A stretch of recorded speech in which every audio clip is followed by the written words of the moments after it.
Hello, everyone. Welcome to another exciting episode of our show. We took last week off, instead playing some Jackbox just to relax.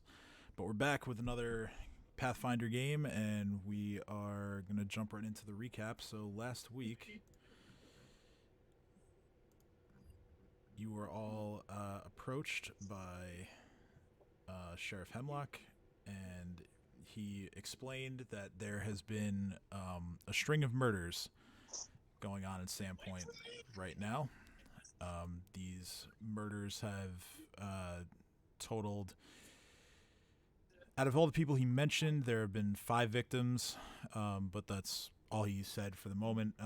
He was very clear about the circumstances becoming rather dire, as he didn't really want to bother anyone with this investigation until this point when he feels as though he had no choice. So he pulled out a bloodstained scrap of parchment and handed it over to Ursuline, whose name was written in blood on the folded piece of paper. The note read, "You will learn to love me, desire me in time as she did. Give yourself to the pack, and it shall all end." And this led to some confusion, as no one was really sure of who would write such a note, especially directed at her. You guys, or some of you initially thought that it may have been Suto. But aside from that one name coming up, no one was too sure of who the author could have been. Sheriff Hemlock also then mentioned that the lumber mill was one of the recent crime scenes. He had taken in one of the workers, who was the professional partner of one of the victims, as well as Van Vinder, the shopkeeper of the general store, because it was his daughter, Katrine, that had been killed, along with another man who presumably she had been sneaking off with in the middle of the night. To be clear, this is not the same one that Dino slept with. Right. Yeah. That is, the older that is, sister, right? that is correct. Some of the other details that were given from the sheriff was that there was one man who survived one of these attacks, and he was currently receiving treatment at the Sanatorium south of town. And the male victim in the lumber mill had a Sahedron rune, the 7-pointed star that you're familiar with, carved into his chest. So with that, you all decided to run off to the lumber mill to investigate the crime scene. You found the crime scene pretty much undisturbed, as the town guards that were posted by Sheriff Hemlock were told that you were coming, and so they didn't mess with anything in there. Cade was able to figure out that the culprit, it was a ghast based on the foul odor in the room, and this was corroborated by the investigation done by Dino and Jareem, which located various humanoid sort of claw marks that were found on both bodies. There was an axe that Katrine seemingly had used in self-defense that had some bone fragments stuck to it. You found that she had been thrown into the wood splitter, whereas the male victim had his face and torso just completely mutilated. Eventually, some of the signs pointed to this assailant coming in from an upstairs window, and also not from the front of the building, but rather through the pier where the wood is delivered. So you guys decided to head that way. You went across the river, you went around the river, and eventually you came upon a small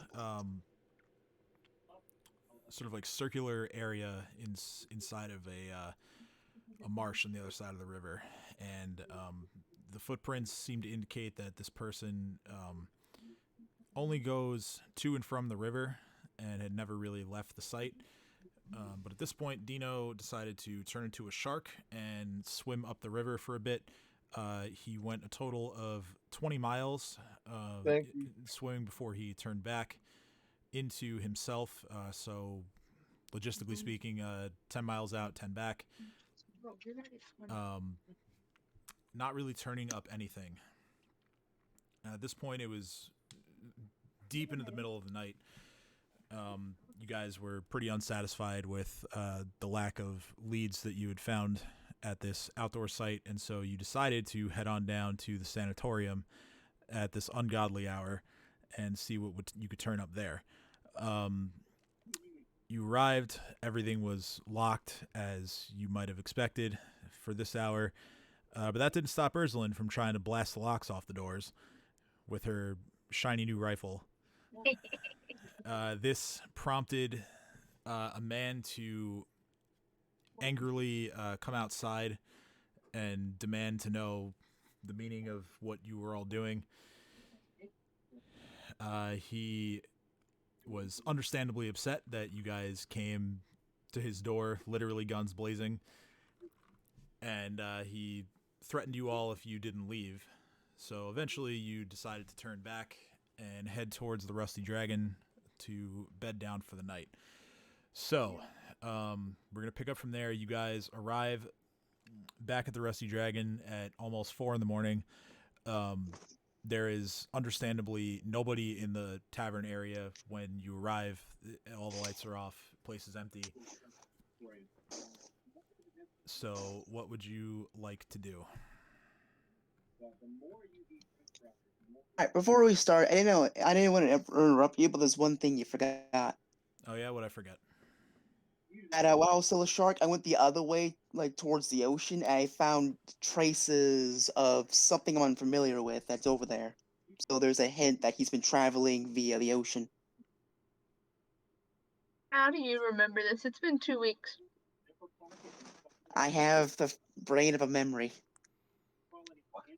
Yeah, I remember you went that way. I don't remember you finding anything though. I didn't find anything, but I found traces that Okay, sure. give me a good enough idea that if there were any way he came from, it would be there.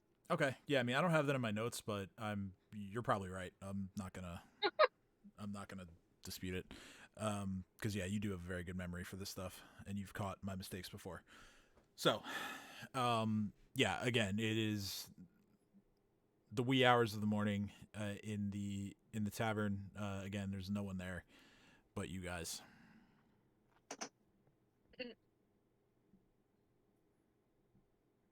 I'm going to bed.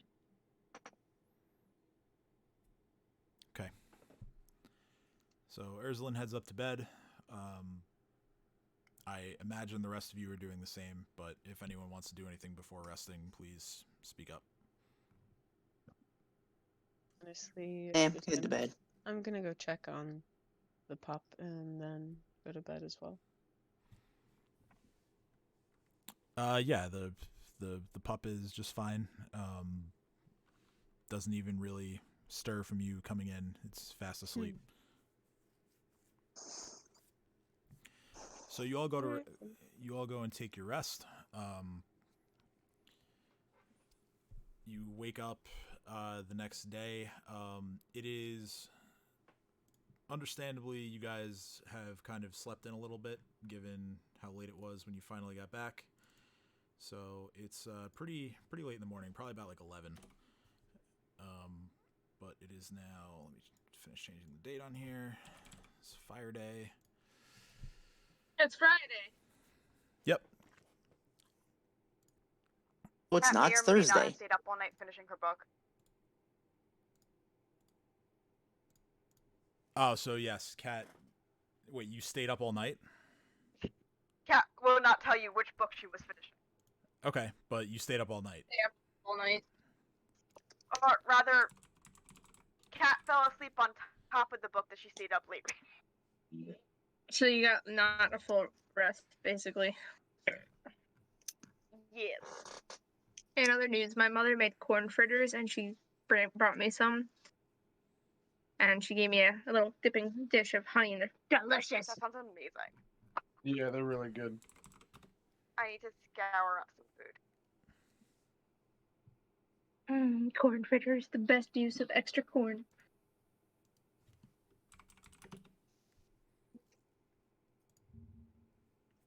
So, all right. So you guys wake up. You gather whatever belongings you need for the day, and you head on down to the tavern area.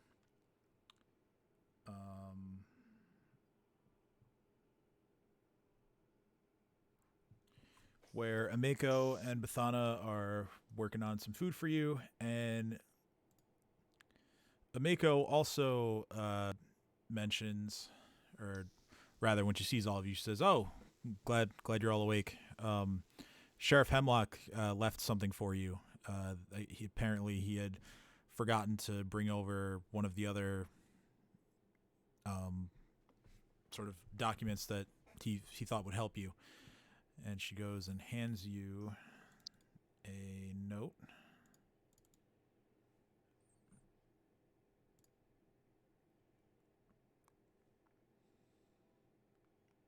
Hope that went through. Ooh.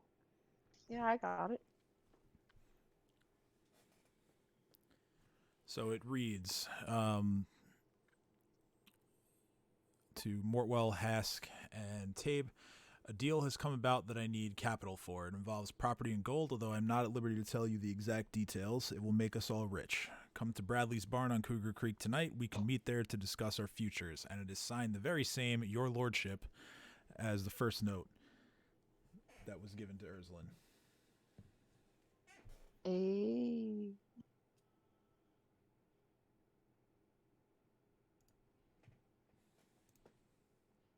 So, is this read aloud? Urslan's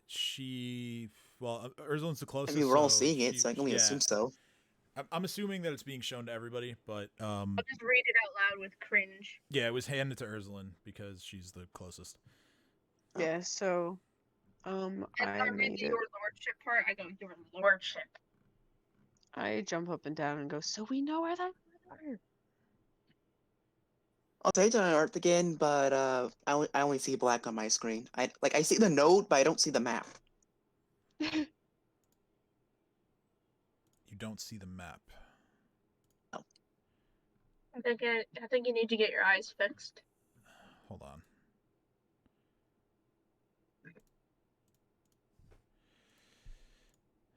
Because I know there was like a pretty decent Roll20 had like a dynamic lighting update recently.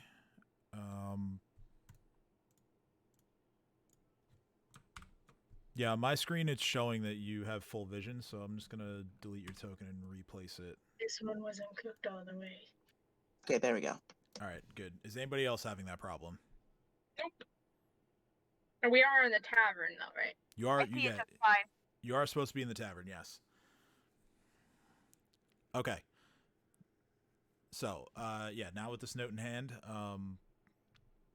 Ameko looks at all of you and says, so, what'll it be? Coffee. Put your bacon for Jumper. Coffee and food. So I must go to the library after this. Or the bookstore, rather. Or the library. Or both. Oh my god. Both. Listen, we get it. You need a new smut.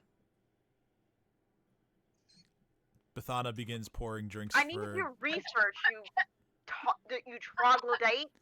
Do any of you know how to solve a crime? Because I don't. So I'm sorry. I'm gonna do some research on how to do that. What are you Okay, solving? just- I'm sorry, I was choking on my coffee. A crime. A crime has occurred. 2 people are dead. It is a crime. And you are being stalked. As much as I want to make fun of you and say, ooh, someone's got a secret admirer, someone also wants to kill you.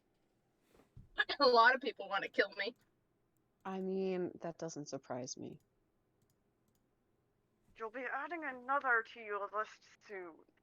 Except this I one thought seems you to were have- already on that list. Not us. My opinion keeps changing, and I'm not quite sure. And it's only because he will not like it if I kill you.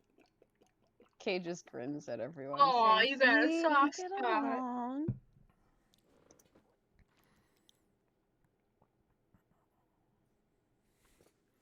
I just roll my eyes. All right, lovebirds, that's enough. How are we going to take these guys down anyway? I think we Well- could just throw Chopper at him. That might work. Well, we could. It's early enough. We could stake out the creek where they're gonna meet and see if we have any ways of snooping on it, or possibly subbing in as someone if we find some information out. Cade shrugs and goes, "I don't know. Maybe if they don't know what they look like, but they have their names, so I don't know." Hmm, Would I don't it be a know. wise idea not to go back to the place we were at last night? I mean, th- I, I, not the best idea, but at the same time, we could do that, or we could go to the creek. That's in the second note that we just got. Heading back to the mill is a bit of a risk if they'll be there or not. The creek, on the other hand, is a guarantee that they'll be there. We can be stealthy.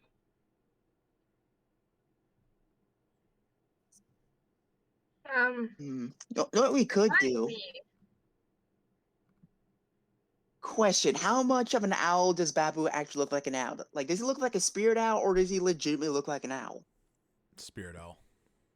Fuck. Yeah, he's stealthy anyway. Because what we could have is have Babu scout ahead. And as soon as Babu sees something, we can just all approach them.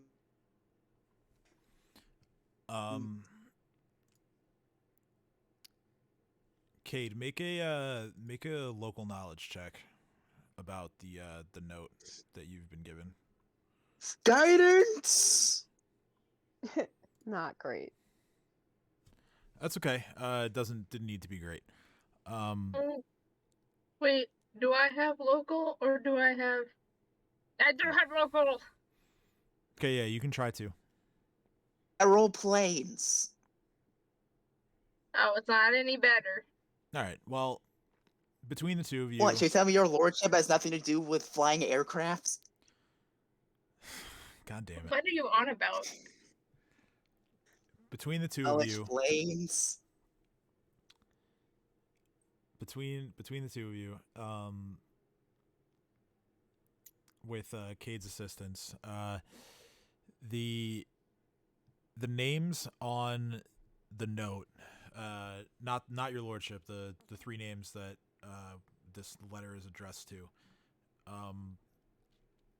they sort of ring a bell, actually. You recall that during one of your visits to the garrison, you had remembered seeing some flyers about some local troublemakers who were wanted, and those names were among them.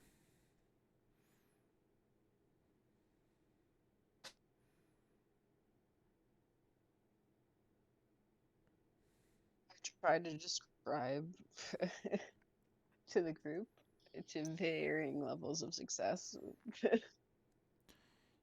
And then I just smack Ursuline's arm, trying to get her to help me. What are you smacking me for? You understand what I'm trying to say, don't you? Like, we can just... Cade just kind of looks at everyone and goes, I don't...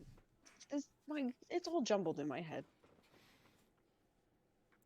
At this point, Ameko puts up a big plate of bacon and eggs, and like puts a stack of like some slightly smaller plates next to it.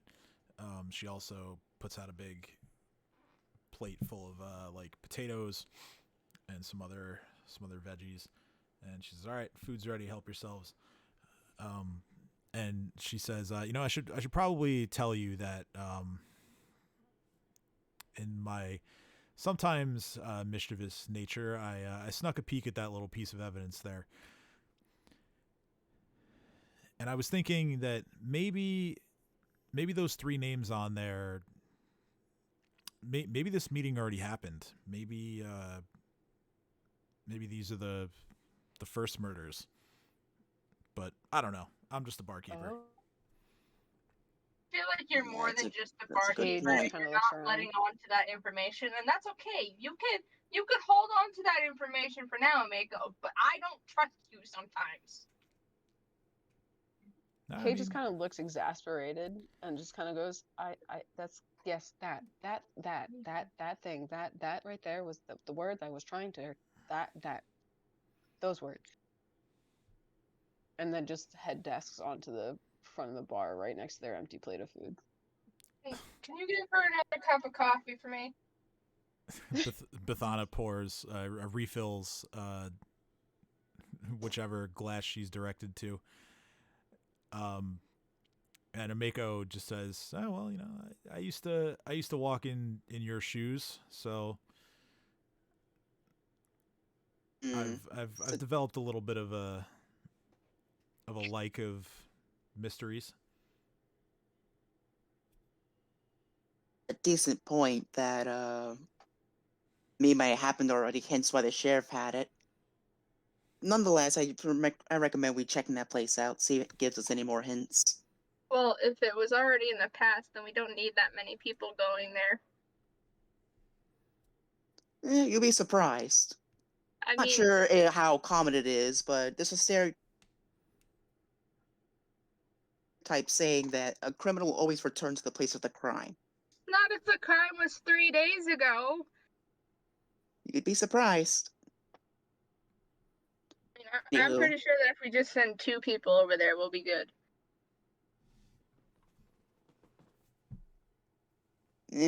I don't know.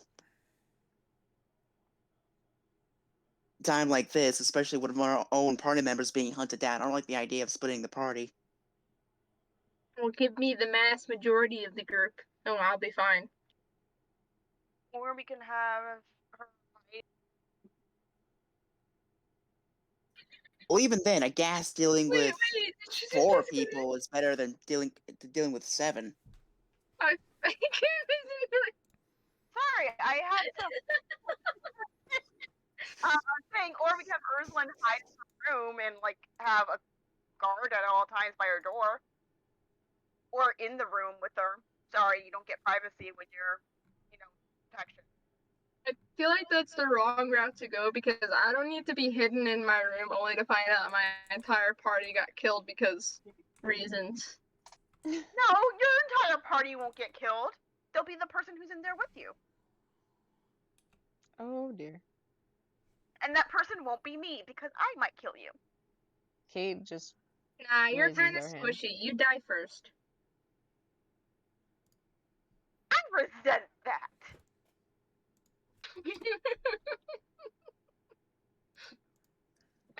No, my eyes again. Um, Ugh, lovebirds these days. and Anyways, I splitting the use- party is overall a bad idea. Even if we give the majority to Urslan's group, that's gonna be 4 party Well, after Ursula's comment, I used friendship. members against possibly at least 1. I still like the idea of that. Ursula, make a reflex save, unless you want to just take this sudden downpour. Okay. Oh. You That's a are +8. That was a 5. you are quite literally drenched by. I'm just gonna sit there, then stand up slowly, walk over to Kat, and just shake like a dog in front of her. Such uncivilized behavior, really now. Oh, you. Go back to my. Stop calling us lovebirds. But Bethana looks at Kat and she just goes, "Well," says the person who just reigned in here, and Ameko is just laughing. She's loving it. What does that have to do with being lovebirds? Besides, I've never really had a crush on anyone, or like I don't. Bathana Wait. says, no, no, I no. don't know. You seem really fond of Vicariously through Ursula. The comment about uncivilized behavior.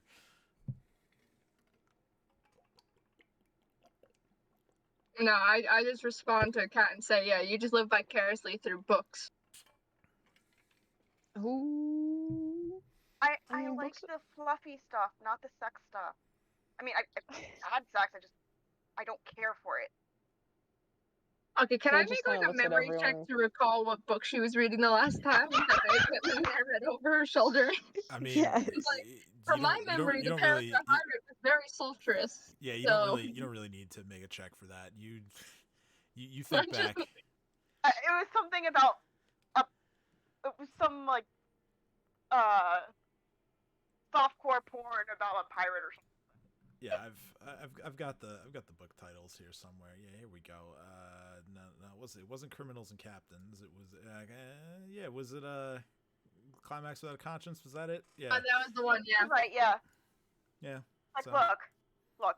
Yeah, I like reading stuff like that, but honestly, I never really saw people that way. I like reading about the experiences of others, but when it comes to me, I'm more meh. I'm just sipping my coffee, listening to her, and I go, I don't believe you, and I go back to my food. Cat motions to drench her again. Just to Does remind her that she can't. does bring up a decent point though. Okay, question.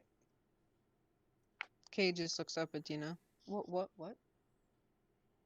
You mentioned that there's a good chance that the thing we're dealing with is at least a ghast, right? Probably, yeah. I'm pretty certain of that. How intelligent are they? I'm going to see if I remember that. All right, roll religion. Irons. Oh. 25. Yeah, you know that the ghast typically is High intelligence. yes, the ghast is an intelligent undead. That's why Higher than mine. Okay, so it's intelligent. Is it capable of reading and writing? Probably. Probably, yeah. I mean, it's capable of speech, and yeah, given it the intelligence score that it has, yeah, I would say I love you, Cat. I would say it's possible. The disease that sort of creates a ghast tends to very severely affect the mind in a negative way, but the capacity is there. And last question. Are they more likely to be followers or leaders?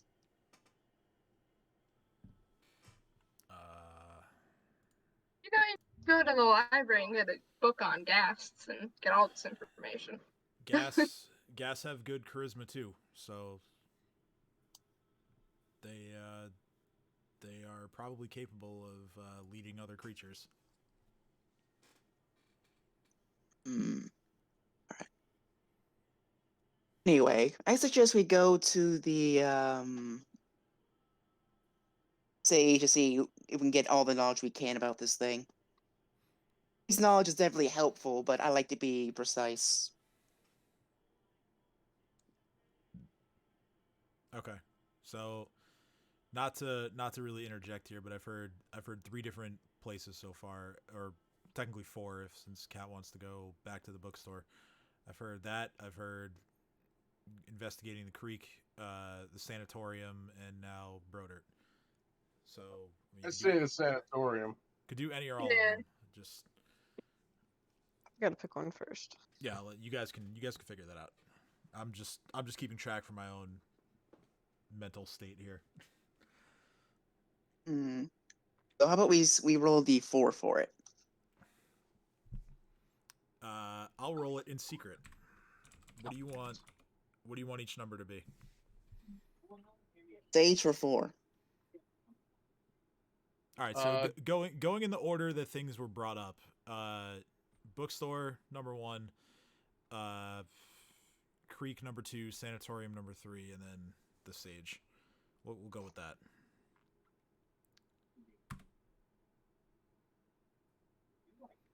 All right. Well, according to this roll, Kat, you just really want to go to the bookstore.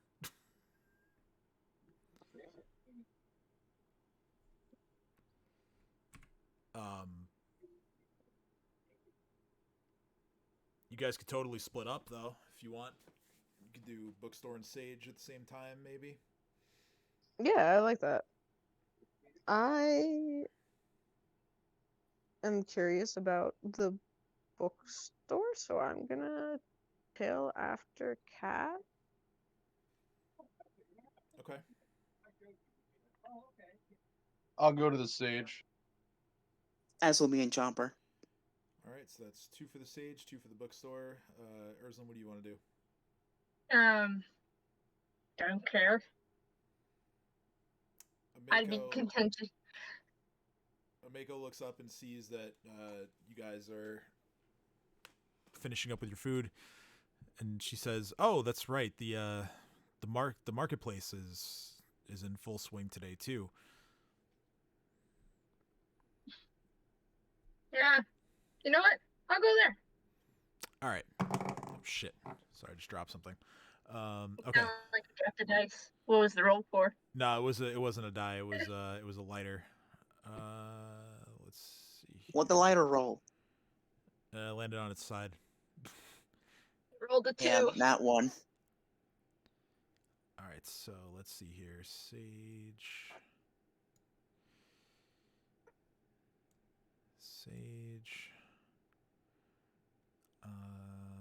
Where the hell is my bookstore map? Here it is.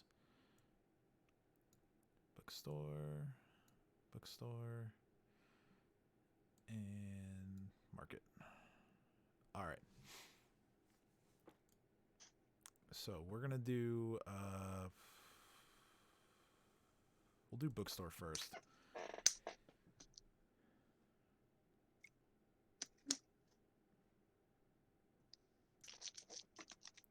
So, Cat and Cade, you walk into the Curious Goblin.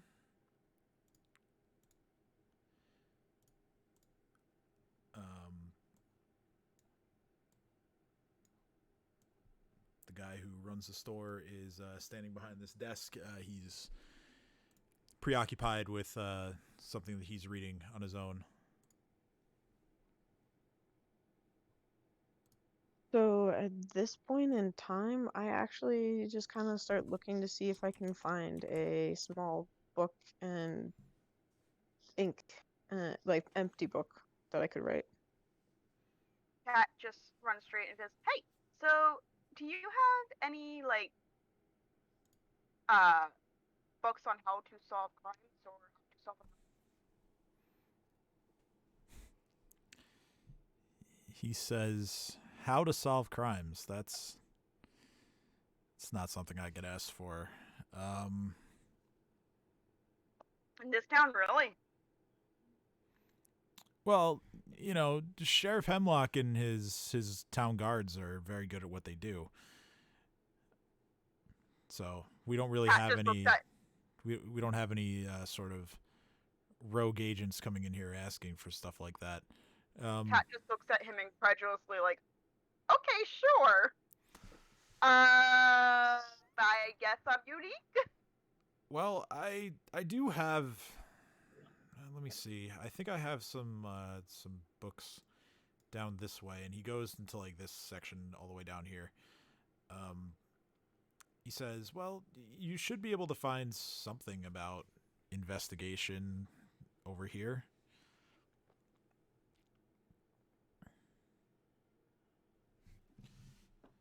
He just starts like thumbing through the shelves.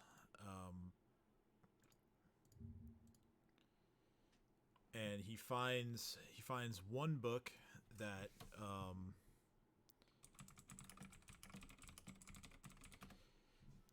sort of looks like it's a little bit like below a little below your reading level. Not quite for not quite for kids, but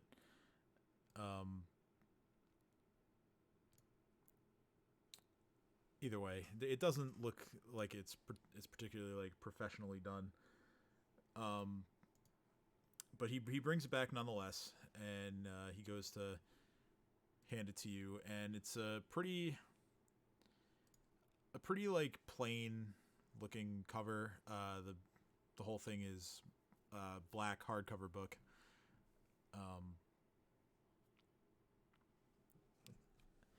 And the book is just called Brought to Justice, and there's no subtext under the title or anything that would indicate what it's about. But he says this book is a compilation of various criminals and cases that were eventually settled, and it goes through what sort of techniques the officers involved use to catch these criminals. Some of the stuff in here seems a little far-fetched, but it's probably the best thing I have on the subject. Take that. Anything else? Well, let me go back and look. And he heads on back and starts browsing again.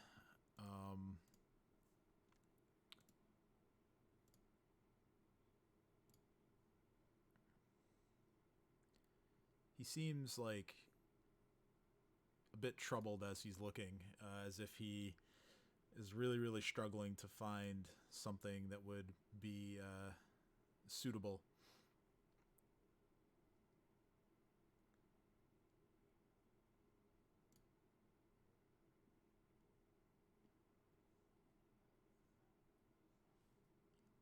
Eventually, he comes back with another book.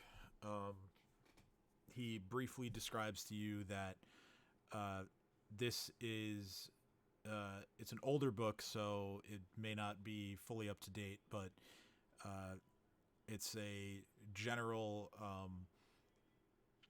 criminal history of Sandpoint itself, and he says that the last or the most recent thing added to this book was the chopper situation, but we haven't had anything on that level since, so no real need to create a new version for this writer.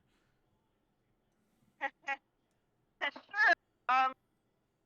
Thing. I'll take that. He says, "Well, all right." Also, while I'm here, do you have anything else similar to what I picked up last time? That depends which one. You picked up a few different ones.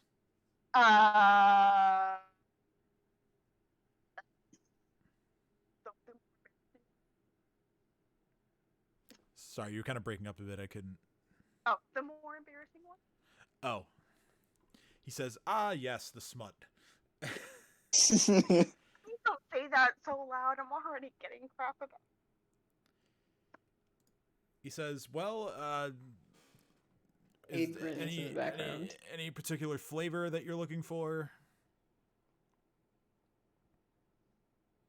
Well, that's a valid question. Kate kind of like leans in to listen, like while they're trying to like seem like they're looking at notebooks. Does Kat notice Cade like leaning in to look? Make a perception check. Also, Kate, by this point you found the blank books and ink. Yeah, but I'm like fingering through them, trying to like pretend that I'm paying attention to that. When Yeah. You get no guidance. No guidance. Okay. Are you trying not to be seen? Trying not to. Yeah, like. Yeah, Alright, try not so to be like obvious. okay, so you can roll stealth then. Just Come on. My sheet's frozen. Can you click it for me? Yep, I got you. Don't do her wrong. Now's the time. Damn it. Ooh. So yeah, you not Kate doesn't really like obviously indicate that they're listening in, but Kat, you do feel like you're being watched during this conversation for sure.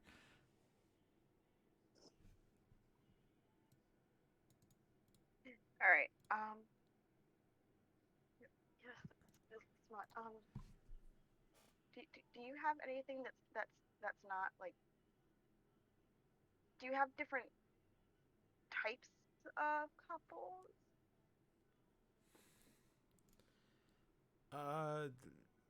The bookkeeper,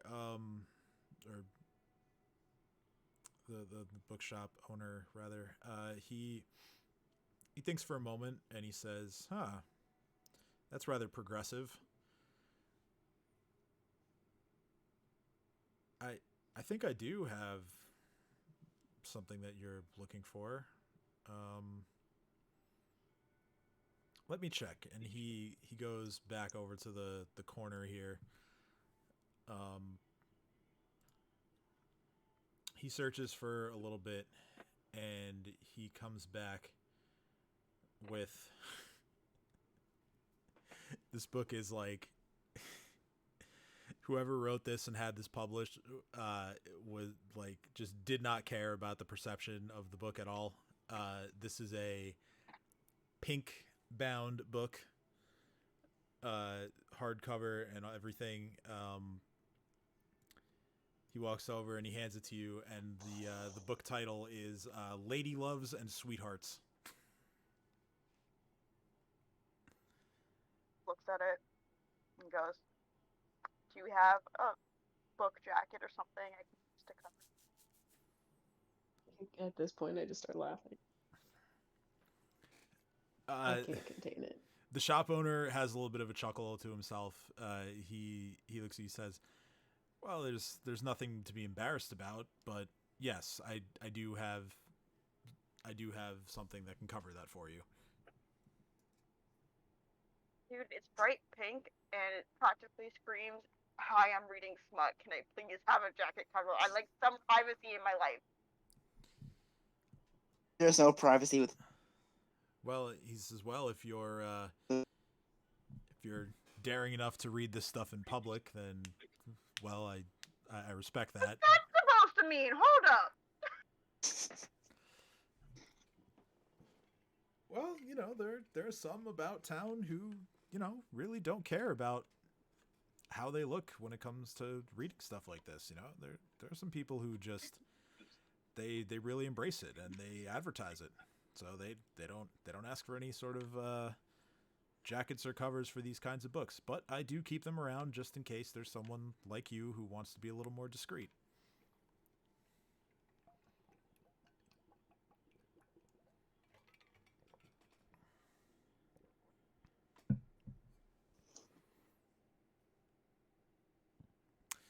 Just, I read these books and I see these people enjoying what they're doing, and I don't get it.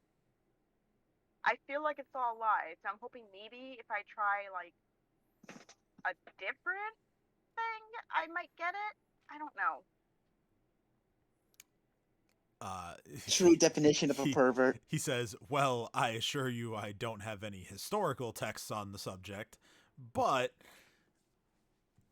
most books like this are written from at least a partial place of truth, so..." Kat realizes that she may have just overshared and looks mortified. She's like, I'm sorry, I didn't mean to make this awkward. I'll just take the book and. Do you have any books on guns or gun making or bullets or anything like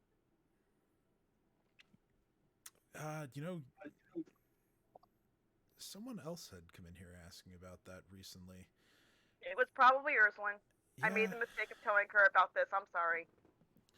yeah. I don't know what she did to. I did. Your shop is still intact, so that's good. But So it is. I'm hoping she didn't cause too much damage. I'm sorry. Oh no, no I damage apologize at in all. advance. Please don't raise my. She's quite a colorful character. but no, I haven't received those books yet. They're on order. They should be here next week. Cat quietly pays for her books. Okay. He charges you 5 gold for the 3 books. Sweet.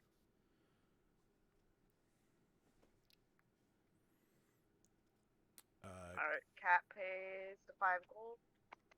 So, like I said, Cade, by this point, you've found the sort of blank books and the ink. He notices you that you're browsing, and he just walks over and is like, "Well, now I wouldn't want to ignore the friend of the customer who is also a customer. So, what can I do for you?" I just kind of wave a simple bound book at him and some ink wells and a few quills and going, honestly, Cat, I just want to journal. Cat looks, she goes, "Oh my god, I'm so rude. I'm sorry. This is Cade. Hi. Treat them nicely. They're a little shy.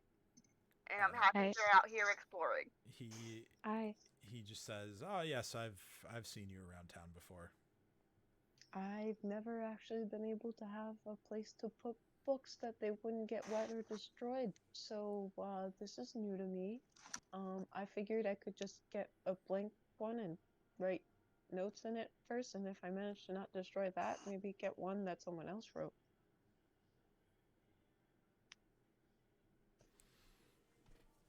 So you're getting into keeping a journal then? Yes. Okay. Cade finally clicks and goes, "The journal. That is a lot more succinct way of explaining what I just said. Well, I would like a journal, please." Well, that's wonderful.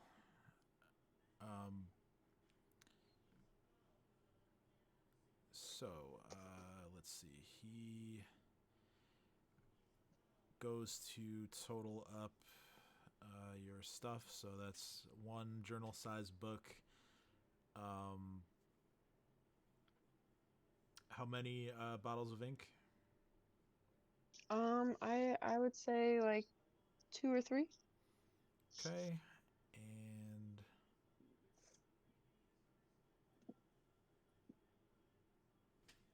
why am I not seeing the price of...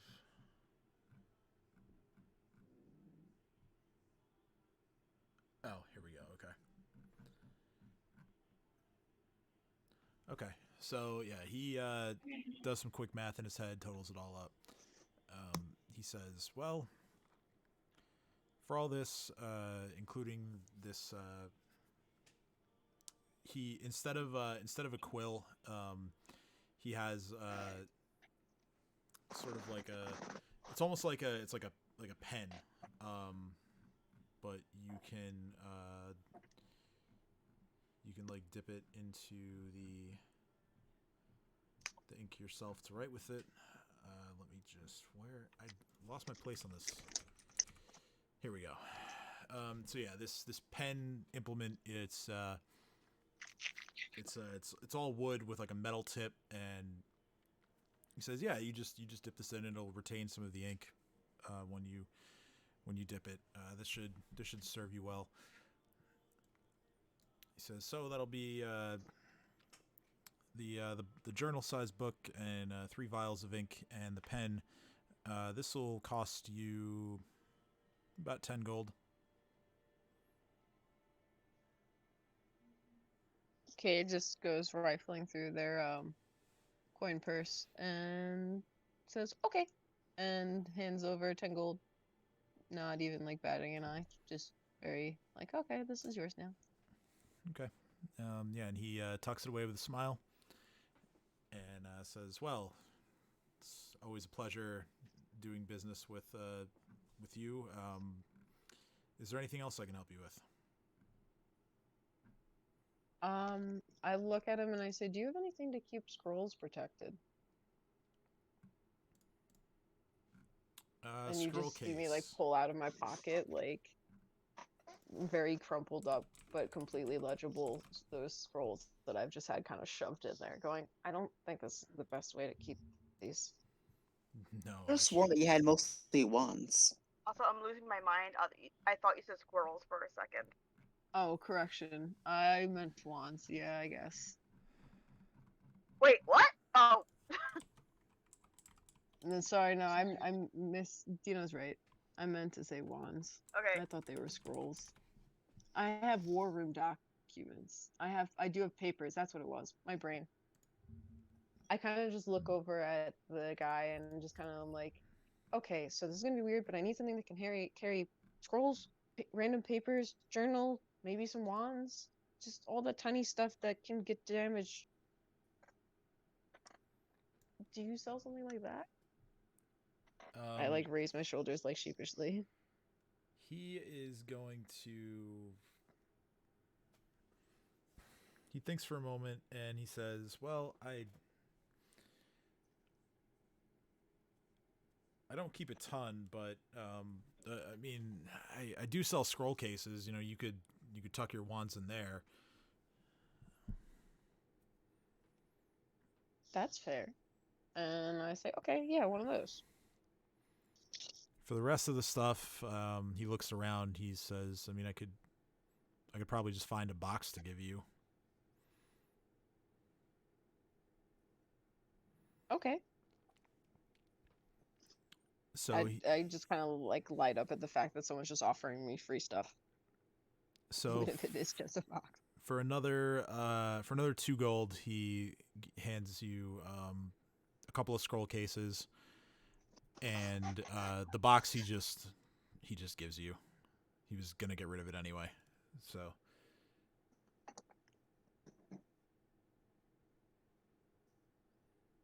Okay, there you go. So Cade just bows and says, thank you very much.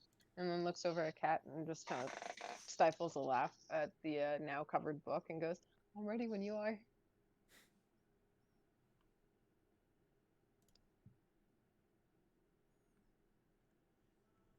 All right then. So over to the sage.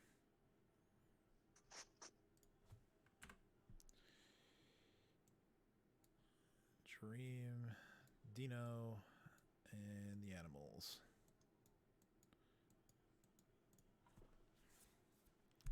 So you arrive to find Broderick Quink sitting at his desk, sort of looking at some books of his own. He says, "Ah, well, if it isn't the local heroes, what do you need?" Okay, so for one thing, same problem as before. My screen's black. Or at least the map is. All right, you shouldn't have that problem now because I just dropped your tokens on here. But let's see. Oh, I see what happened here. Okay, should be good now. There we go. We're Yes, you looking see, for we're. gas. Yeah, that.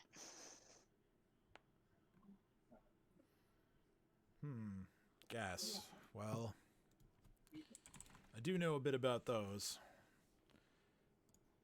Nasty little creatures, though they are. Is there one around town? Supposedly. What more can you tell us about them? Where do they like to hide? Well, really anywhere that's dark and difficult to see. Their nasty stench tends to betray them when they try to hide, so that's really their best shot, is looking for somewhere free of the light, so to speak. What's the closest place like that? Dark and underground. Well, could be any number of places if it's moving with the night. There's not much not much light out in the woods. There's there's the abandoned manor in town, and there are even a couple abandoned places outside of town. You'll have to do some good detective work to find it. Ah, damn it. Also, any possible strengths or weaknesses you know of this thing? Well, I know that that they can transmit their disease to to a living creature. Um, you certainly don't want to get that. Ghoul fever is quite the killer. Doesn't sound pleasant. Oh no, it certainly isn't. They can also paralyze you. Um, So on top of raw power, this thing has a disease it can transmit onto others. oh yes, yes, that is how ghasts are made. Usually, a living person who ends up um, contracting ghoul fever, and if they die from it, then yeah, they rise as a ghoul themselves, or a ghast, or any other type of undead that can transmit it. Is the disease curable by any means? Oh yes, yes, it's curable. You simply need to catch it before it does too much damage. And roughly how long does it take for the disease to take full effect? I've heard different figures, but it seems to take hold after only about 1 day.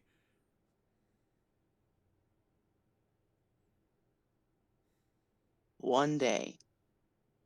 So like a full 24 hours or like 8 hours? Usually it's a full 24. Um, that's again, that's how long it takes to really start affecting a person. The the stages of it can vary in length and severity, but rest assured, when something dies of ghoul fever, it's going to simply remain a ghoul.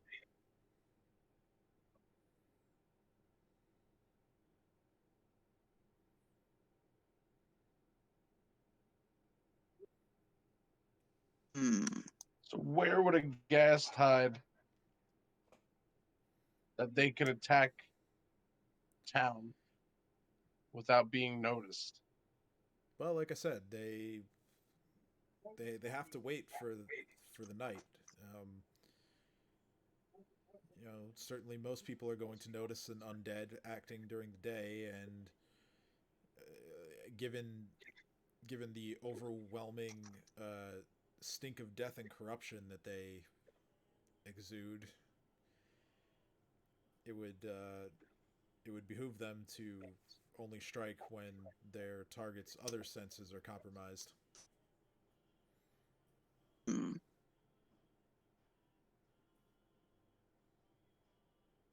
Interesting. Interesting. Dream. Any other questions?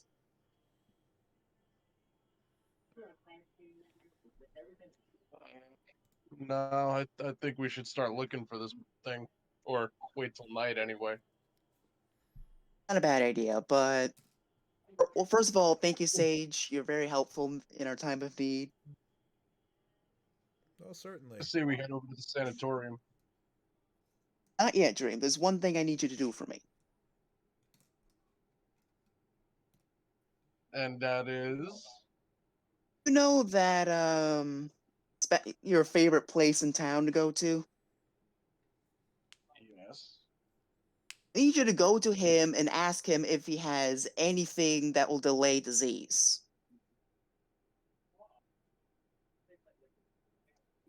I think that's the right guy to go to, or maybe Perhaps it not. is. I know somewhere. I know my own personal shop I like to go to, a herbalist shop, and they might have it, but you can never be too sure. I could at least put in an order, hopefully. We can only hope. Anyways, I'm gonna head there. Meet me over by the Fire Day thing to get some supplies. Oh, the marketplace. Okay, so Dream's going to the feed bag, and Dino is going to Pillbug.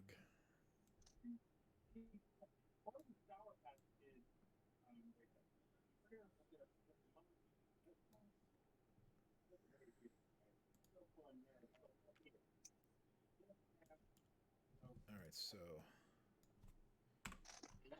over at Pillbugs.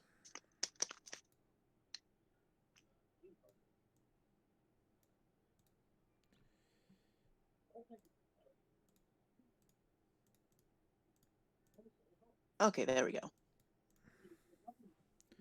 So, Pillbug sees you coming in and says, "Oh well, it isn't my recent favorite customer. What do you need?"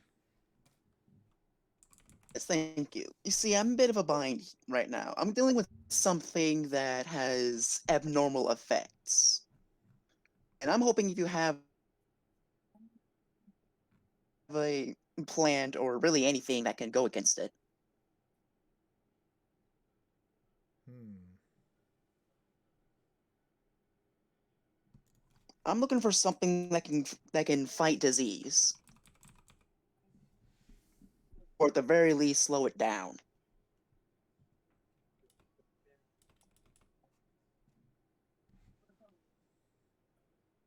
Hmm.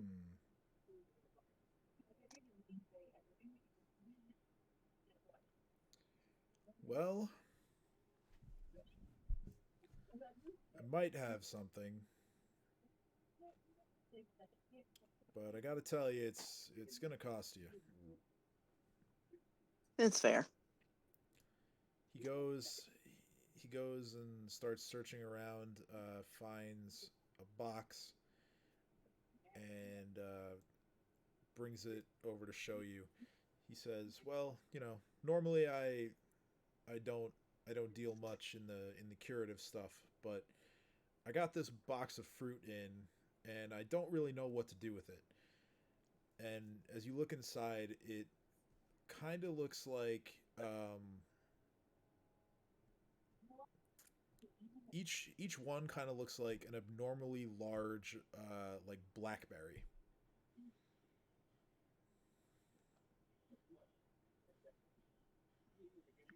Hmm. He says, "This here is the black alder fruit.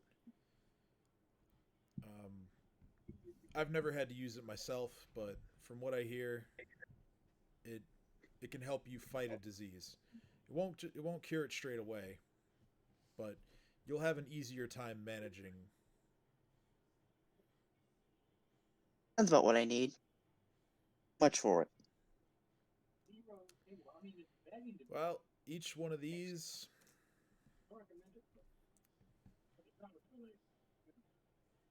8 gold pieces.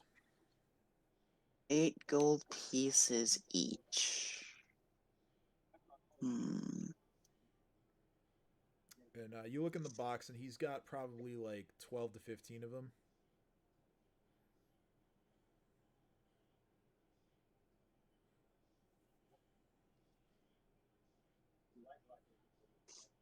Hmm. 12 to 15. Let's go with 7. 7. All right. So I'll give you a bit of a bulk deal then. We'll say 50 for the 7 of them. Alright, sounds fair. Also, do you have any of your yarrow or figs? They're quite helpful when it comes to healing. Sure. Yeah, I can. Well, it depends on how many you need. I mean, if you only want a couple, I can just throw them in. Hmm. 3 each sound fair? 3 each. You know what? Yeah. This gold you're paying me today is going to help me out in terms of getting a hold of some newer stuff that I haven't had the chance to buy in a while. So you're doing me a favor. I'll do you a favor. Those are the best kind. All right, he packages all that up for you. Takes your 50 gold. So yeah, 7 black alder fruits, and then 3 yarrow and 3 figs. Um. Hmm.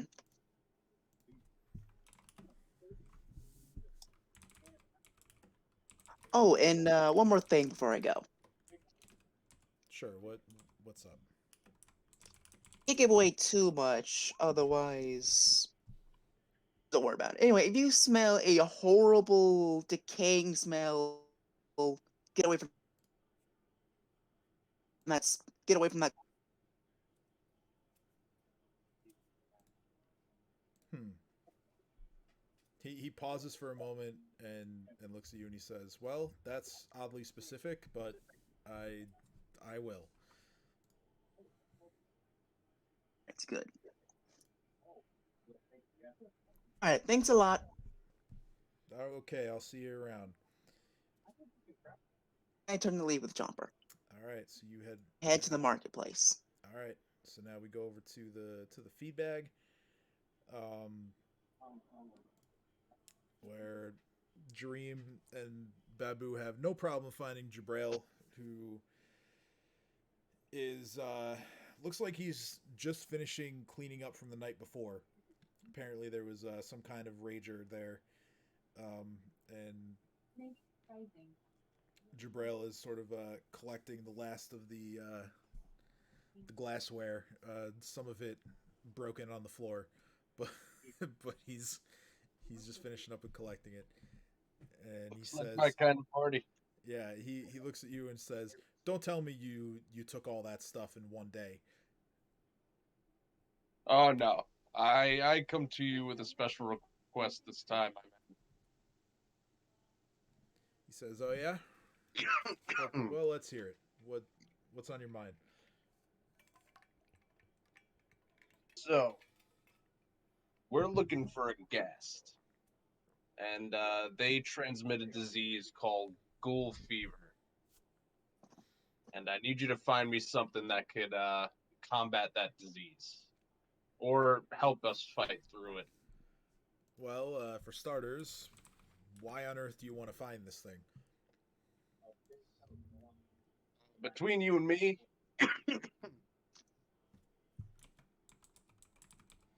excuse me,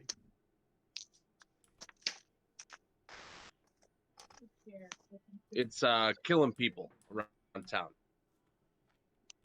So if you smell anything rotten, I suggest that you bolt these doors shut. Oh, well, um, it's good to know. Uh, One problem though is that the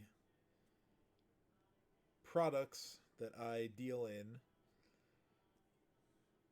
don't really serve to fight disease. You know, in my business we look to give you a disease, the disease of addiction, so you keep coming and spending more money here. But you're a guy that can find things, so maybe you could point me in the right direction. Well, that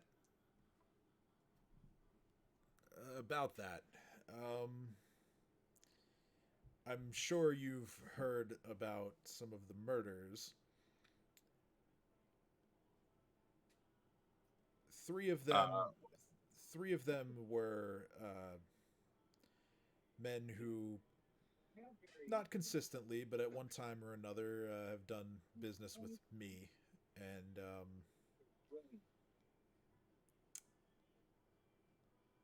normally those guys are my or were my finders. So I'm sure I could track something down for you, but it might take me a little longer than usual. hmm. Did these guys have dwellings or anything that maybe we could check out, find some hints? Hmm. Well, I have to say I'm a little reluctant to give up that information, I but mean, the dead guy. This. Well, sure, but I would imagine it's been what 3 days now. I would imagine the sheriff and his boys have already turned the place over. Um, That's tell true. tell you what, and he quickly pulls out a piece of parchment and looks like he's like jotting down an address, and he hands it to you. He says, "Yeah, this is where they typically hit out when they were trying to lay low.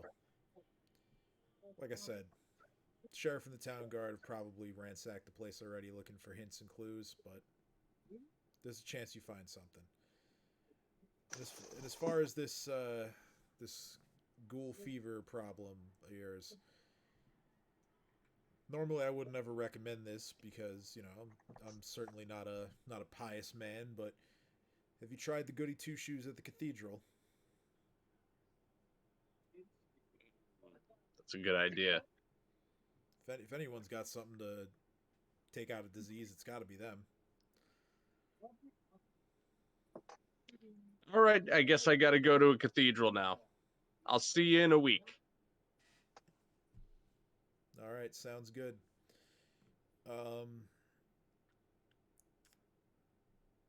yeah, I guess I can just run you over to the cathedral quick, since it seems like people are going to be meeting up at the market when they're all done. So, I get to spend like 30 minutes in game at the market all by myself with all this shit going on.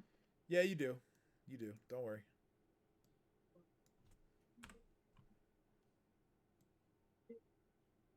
Oh, whoops.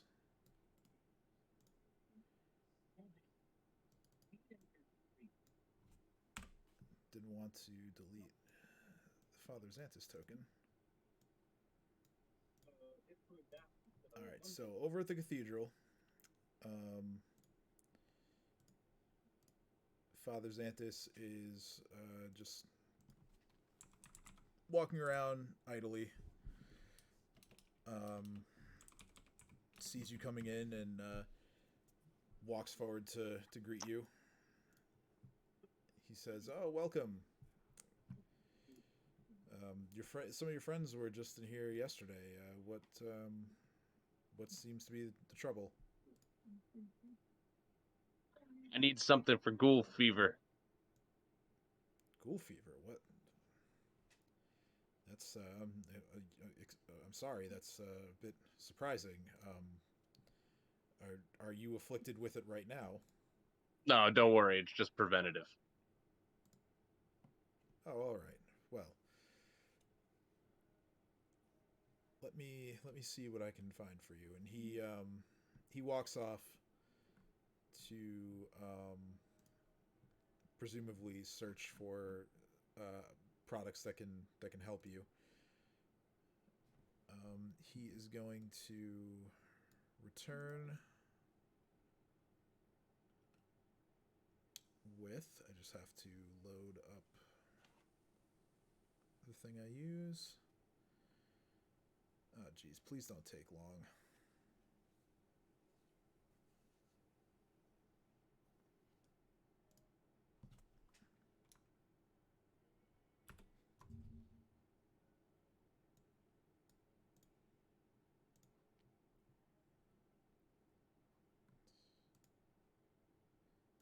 If anyone's got like some elevator music, this would be a good time. Do, do, do, do. I'm so glad that we all just like cascaded and fucking a round of fucking Jeopardy. Just play the background music from like Fibbage 3. It's like, da, Yes. da, Call the background da, music da, Image 3.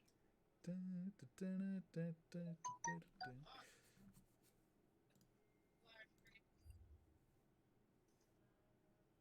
Your screen went black from the lack of touching it. I don't understand the thing that I'm opening is something that I've had open on my computer plenty, but I guess it's just not like cached on my computer anymore.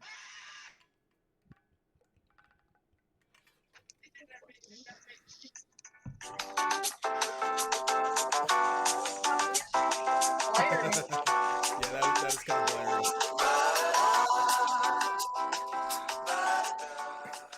So Jim needs to find the materials to read off of.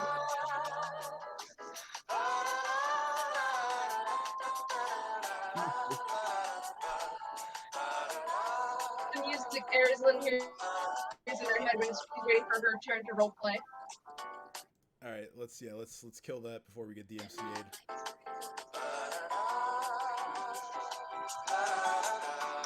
Cut it.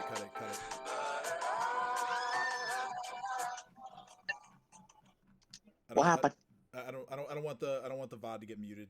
So, all right. So, okay, cathedral inventory. Okay, got it.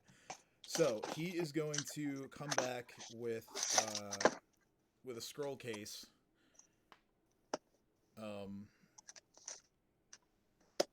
The scroll case is looks like it's been finely made from ivory. He opens it up and he says, "Well, this is a scroll of remove disease. It will help one person should they become infected." Whoever's eating chips into the mic. Oh, Tristan. Sorry, my mic picks up background noise very well for some reason. He says, "Well, I gotta tell you, this does not come cheap." Of course, we're in a church. Nothing ever comes cheap at a church. He gives a sort of dejected nod of like, "You're right." He's like, "Well, we have costs too." How much are we talking? Well, I can give you a pretty steep discount just because I like you and your friends, and you've done a lot for the town. But even with that, it's probably going to run you a couple hundred gold.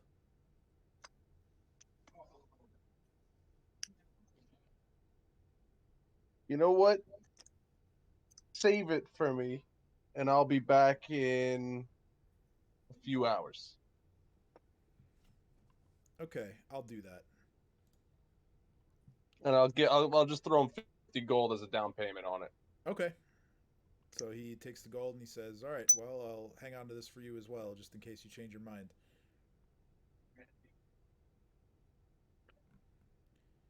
And then I guess I'll go meet them back in the marketplace. All right, so at the marketplace, I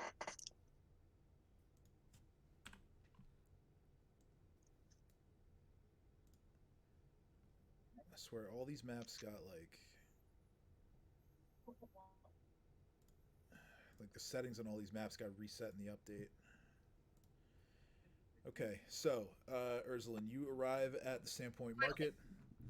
You see all of the same merchants that were there last week. Was I there last week? I don't recall. Jeez, I'm definitely not going to remember exactly which one was which. Tristan, was I at the market last week? Everybody Or was at the the market last last game? week. I actually don't think you were at the market. I don't think I was either. I think I was working on my gun. Regardless, I'm going to look to restock what was stolen from me. What did Cat steal this time? It wasn't Cat. Oh, that's right. Your potion went missing. That's right. I forgot about that in the recap. Yeah. I was hoping you forgot. No, I didn't forget. I took it off your inventory. But I'm gonna go looking around the markets, ask merchants, markets, whatever, asking if anyone has anything that gives protection from the undead. And if they all say no, I'm just gonna. Every time someone says no, I'm just gonna snub them and be like, "Well, maybe you should." Okay, so that you go and you find a few different tables. It's Um, black for the map, by the way. I don't know if I'm supposed to see it. Oh, there it is. yeah, I no, just had it you zoomed should out. be able to see. Oh, there I am. There's a lot of stores. And yeah, you were here last time when the market was in session.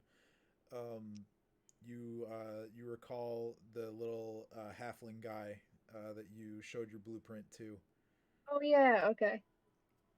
He sees you and says, "Oh, good to see you again. Have you made any progress?" Yes! I show my gun. His eyes go wide because the gun is basically like bigger than him. So You want me to test it out? he says, "This probably isn't the place." You're probably right. So It- as far as potions,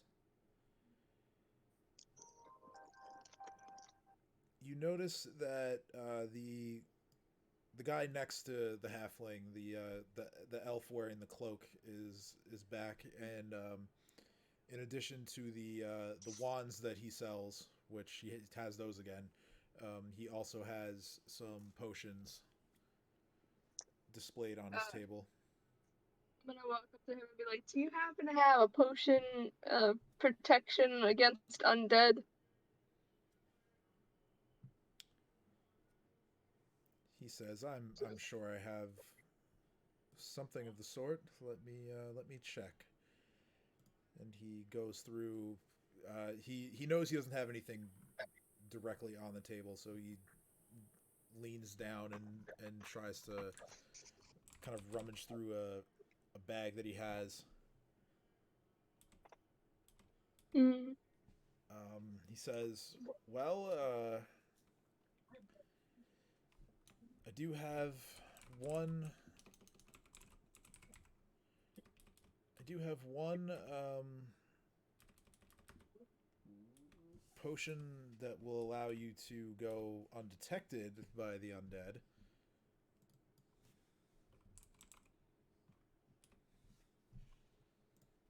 And he shows it to you, and although it's in a different shaped vial, um, so you know it's not the one that was stolen from you, the potion appears to be the same as the one that was taken.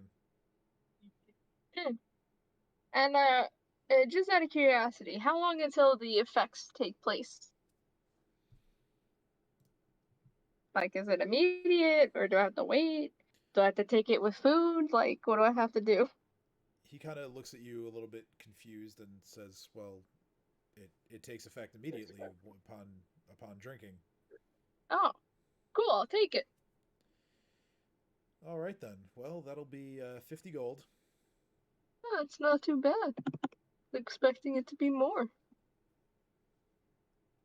Well, it's the weekend market. We always have good deals here. You got anything else of interest? Well, it depends. What are you interested in? Uh, let's see. Do you have any, I guess, powdered potions? Potions typically don't come in that form. Usually it's a brewed potion or some sort of oil. You don't suppose I could fashion an oil into a bullet, do you? Or maybe coat bullets in oils? Don't know. I've no experience with firearms, but I say Cade off in the distance just randomly starts screaming about trank darts for no reason. Oh. Do I hear that? no, you don't.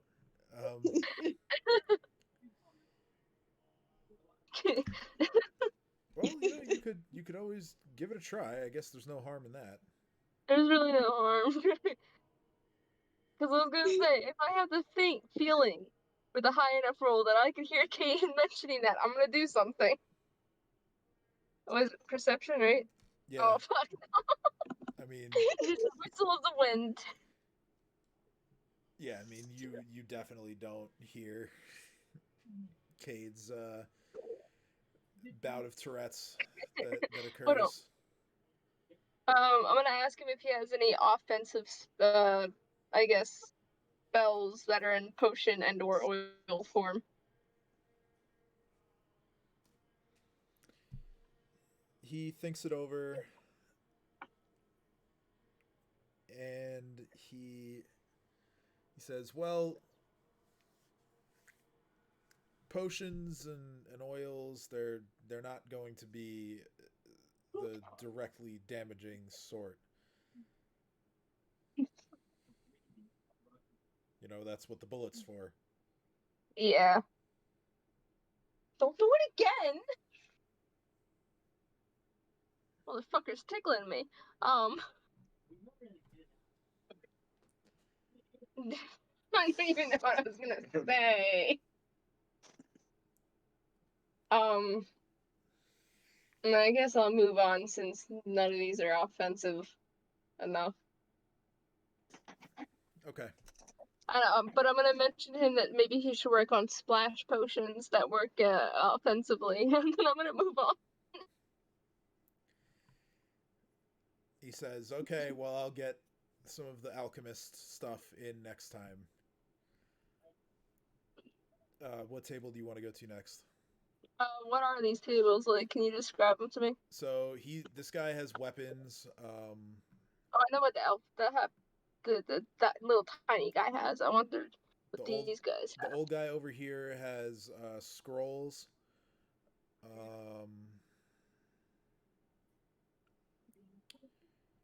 What else? What else? This person has. I think this person has armor.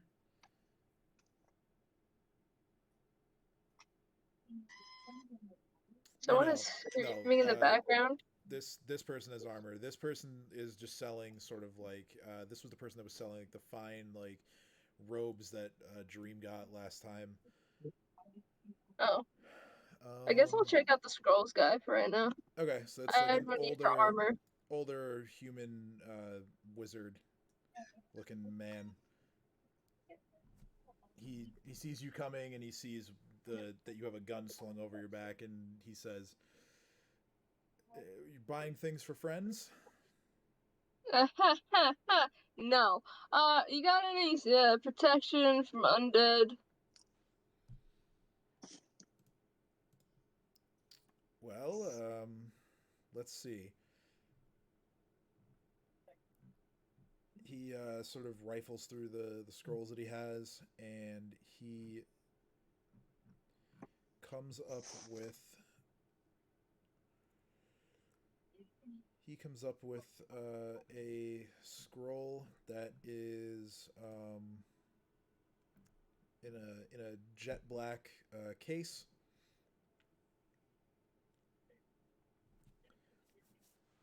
Shows it to you and says, "Well, it's not quite undead, but it's protection from evil." I guess that might work against a ghast. Oh, if that's what you're going against, then yeah, it should do the trick. How much is it? This old thing. What did I have here for the price?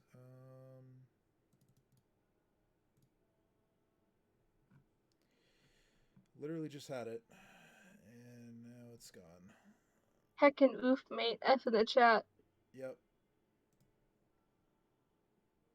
Here we go. Damn, I combined two memes at once. You Look did. at me go. You did. He says this one is 25 gold.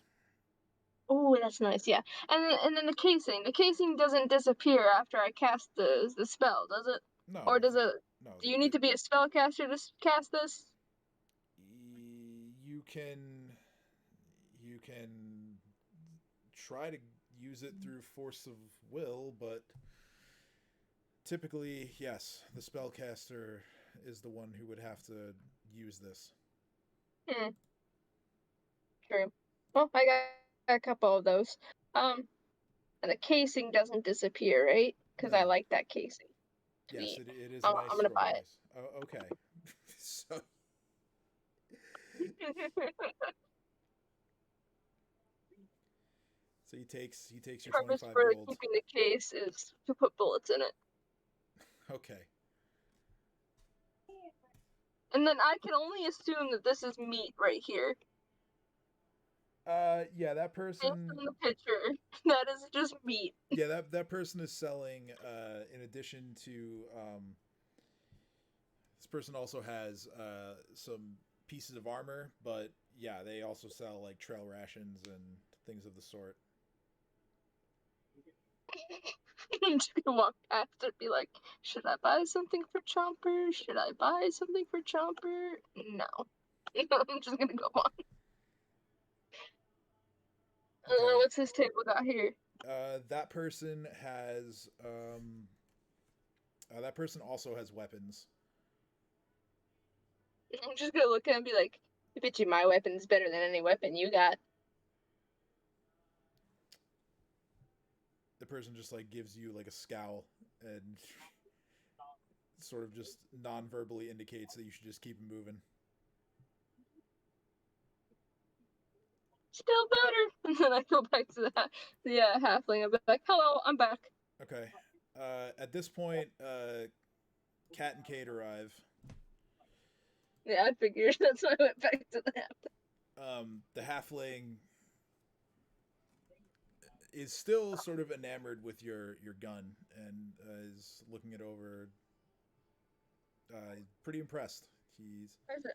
You want to try holding it? It's pretty heavy. He says, "Well, sure, I'll give it a try," and he goes to grab it from you, and I'm guessing I get the potion of hide from undead back, right? yeah. Surprisingly, even though you would think that this gun would be rather awkward and unwieldy for him to hold, he actually does a pretty good job of maintaining his balance while carrying something that is about his size, if not a bit larger than he is. Oh. You were hoping he was going to fall over, weren't you? Yes, I was.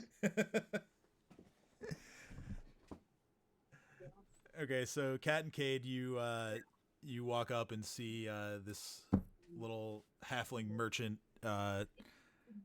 getting to not really test out Ursulin's new gun, but attempt to carry it properly.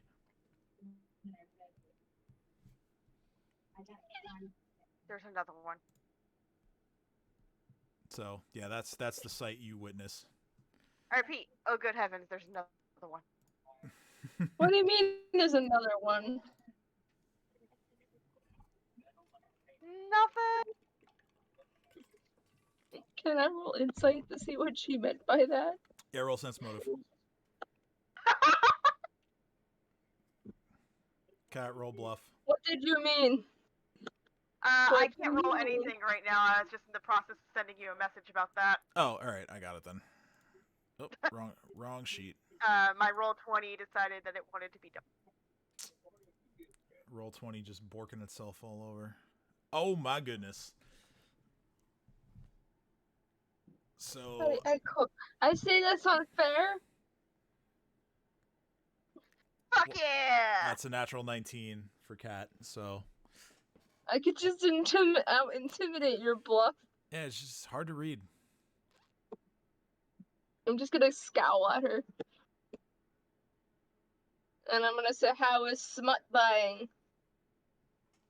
And I'm gonna yell that across the whole market, directed at her. You must know, I was looking for gunslinger books for you, you ass! I'm gonna sense motive again. I don't believe you. Okay. Kate This time, No, that was actually true. She also got smut. this time, Cat's gonna roll diplomacy because she was telling the truth. I'm throwing you right under the bus, Cat. But yeah, you with that sense motive roll, you basically just have to take her for her word. Alright. By the way, they're apparently going to be in next week. Aw. What were you doing at the bookstore if not getting me gunslinger books? Cat Aw. pulls out the mystery.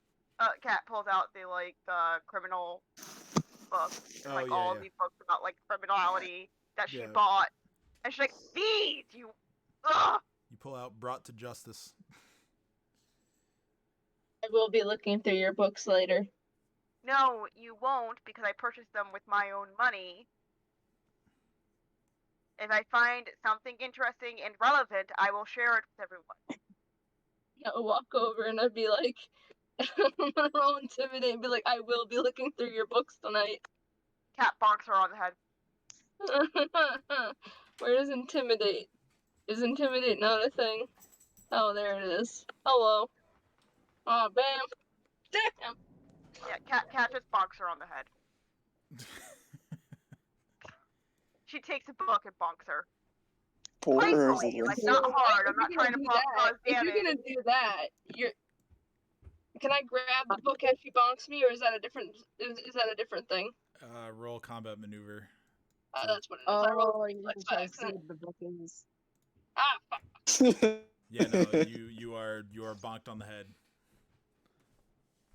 by Oh a yeah, I'm book. just not rolling good tonight. Yeah. Well, you're getting them out of the way for later if you guys go to the sanatorium or whatever. Hint, hint. The men are here. I say, pointing in their general direction. And yeah, at this point, Dino and Chomper and their Dino and Dream rather, and their respective companions arrive. And also Ember has arrived down here. And I imagine as we're arriving, I believe me and Dream were talking about what we found. Yeah, so you guys would have shared details with one another about what you've found or didn't find, or information gained as well. So, yeah, there's a scroll at the cathedral that I think we should check out. I put 50 gold down on, but he said it's a couple hundred, so I might need to go with Squirrel? a squirrel. Squirrel. I got myself a squirrel Scroll like too. that would cost a decent amount of gold. However, I would like to find out that I was mildly successful. I did find some fruit that will combat the sickness, but not permanent. It did cost me 50 gold to get one for all of us. I look at everyone and say, I got a book? And then I open it and go, and You got a journal? Hey, there's no words in that book. That's because yes, the They game got is going to add the words. yes, because robbed. you know all the stuff that we like the things that I can't ever say right to you guys, but then 3 hours later, all of a sudden randomly bring up. I can write them down sooner. I can draw maps for us in areas that we're trying to figure out. I don't know. A book seems like a good idea. Huh. Neat. So anyway, everyone, I got good news. I got bad news. Evil.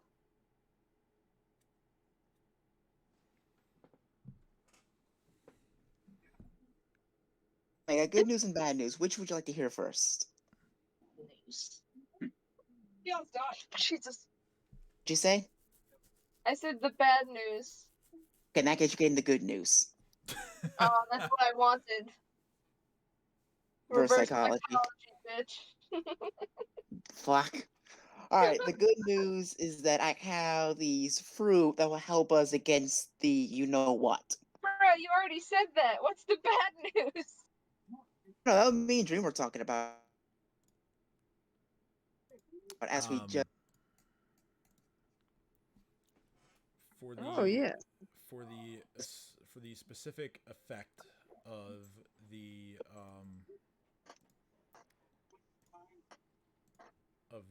fruit, they give a +2 to any saving throw against disease for 1 minute after they're consumed. Nice. And I hand 2 to Dream, 2 for me. How many did you get? 1 for Ursulin, 1 for Cat, and 1 for Kate. Not fair. It's probably And that's why you have one. I need two for me and Chomper. As for Dream, he needs two for himself and Babu. It's a One for all spirit. of us. It can't eat things that has been specifically stated in previous games. Oh yeah? Okay, let's go Hey over. Dream, More money, or you should give me two. Dream, can Babu eat the fruit or not? No, he can't. Kay just stifles the laugh with her hand. It falls right through. We've tried. I try so hard. Okay, so important question. Can Babu be diseased? No. That I'm gonna have to consult the rules and familiars. So just carry on. Dream And just I'll gonna let you look know when at I find Babu it. questioningly. I'm not gonna lie, that's gonna be concerning. If Babu can't eat the fruit and yet he can be diseased. Well, if the thing with Babu is he just disappears and reappears. That's how it was in the last game.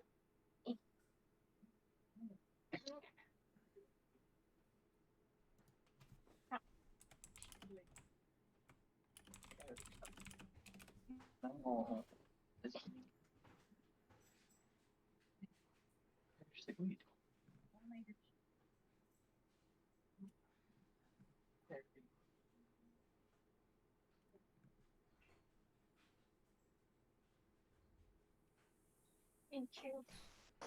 It doesn't look like they are.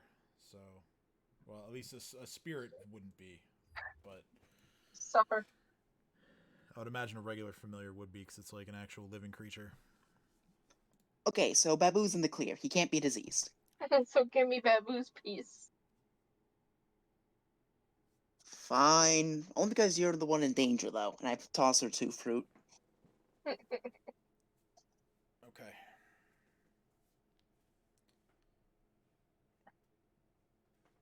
He's come to contact you about your extended car warranty. Anywho, and the bad news is that the you know what relies more than just raw power, so we do need to be careful.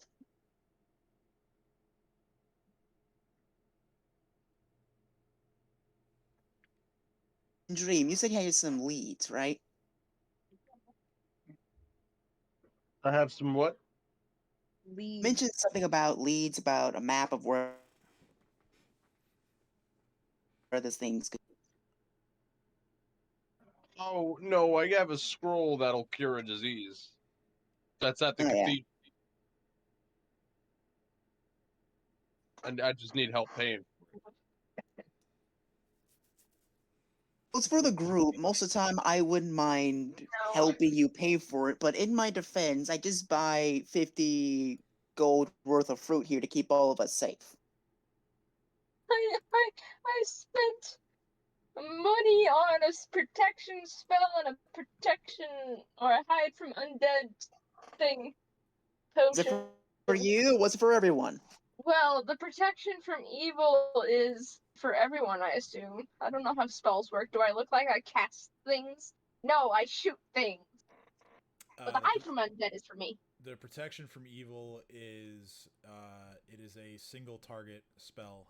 The caster has to either be touching the person that they want to use the spell on when they use the scroll, or if not, if they just want to use it on themselves, then they just cast it from the scroll. I guess it could be used for whoever then, but I can't use it since I'm not a caster. But I do want the casing.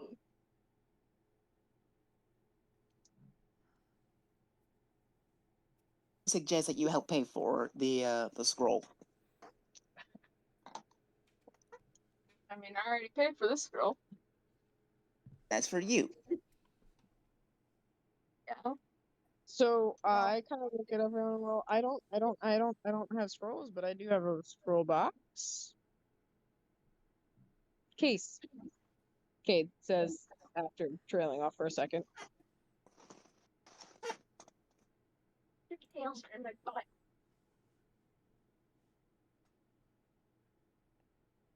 Oh, and one more thing. It might be wise to inform the sheriff of what we're up against.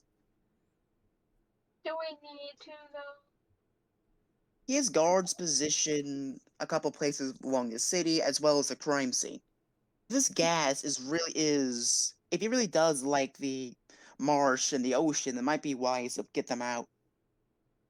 I think that we should go to the Sanatorium because though we need to talk to the guy who's a witness, we could actually figure out if this thing is a gas.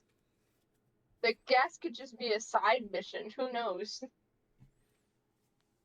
Erzlin says, breaking the fourth wall. You don't know. I don't know, but Um, just saying. Either way, it's deadly enough. What, Harry? The cat's clawing my butt. It hurts. I will say to shoot back through the fourth wall that another 3 a.m. trip to the sanatorium would probably be ill-advised. So I would, given that it's now the middle of the day, I'd probably strike while the iron's hot. while it's normal to go to Yeah. a place like that. How are you gonna break the idiom? You just said I will strike, and then you don't even continue through. It's while the iron is hot. That's I know the saying. I know. I didn't feel that it applied verbatim, so I tried to make it within context. I got it. So sanatorium. Before we go, I would like to go to the sheriff's real quick. We don't have to switch maps or everything, Yeah, but it's I'm fine. just gonna go to him, give a brief description of what the gas is capable of, and advise him it might be a good idea to get everyone out of the mill, because they are sure as hell aren't gonna stand up a chance. We Okay. don't need more gas among us.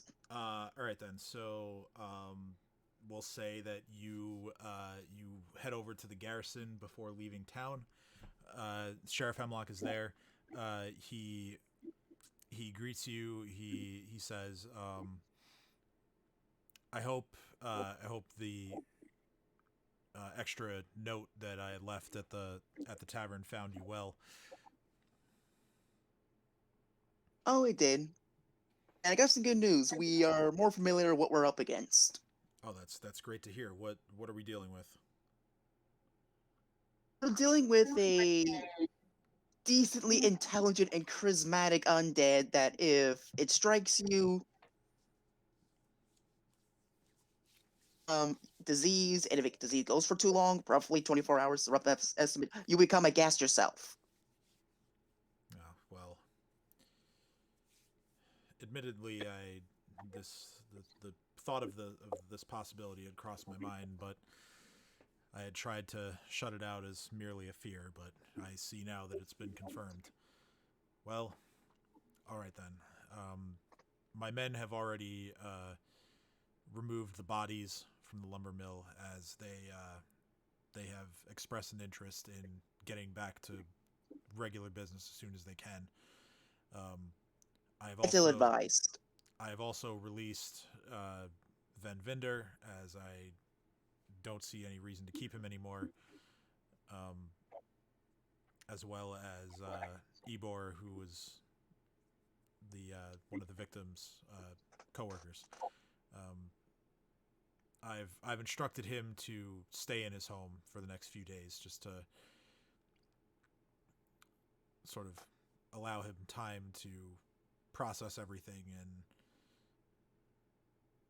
well, I don't want him to go back into such a traumatic situation so soon. As for the business of the mill, if what you say is true and you are that concerned over the potential for a repeat event there, then I will stall them for as long as I can in terms of reopening.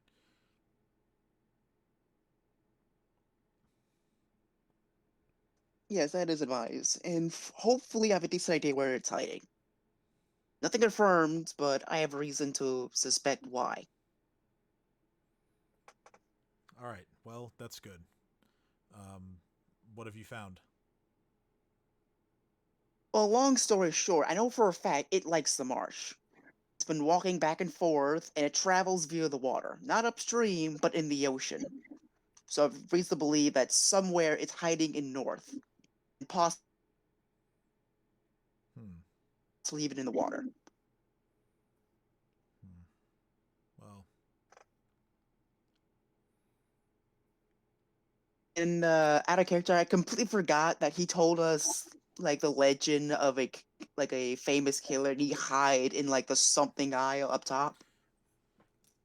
yeah, Chopper's Isle. That's where the killer like bought that island and was living there until he got caught.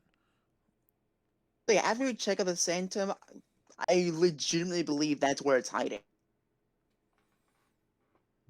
Well, I suppose that there's a chance that it could be hiding there. No one's moved in there since Chopper was caught. I don't know. I just knowing that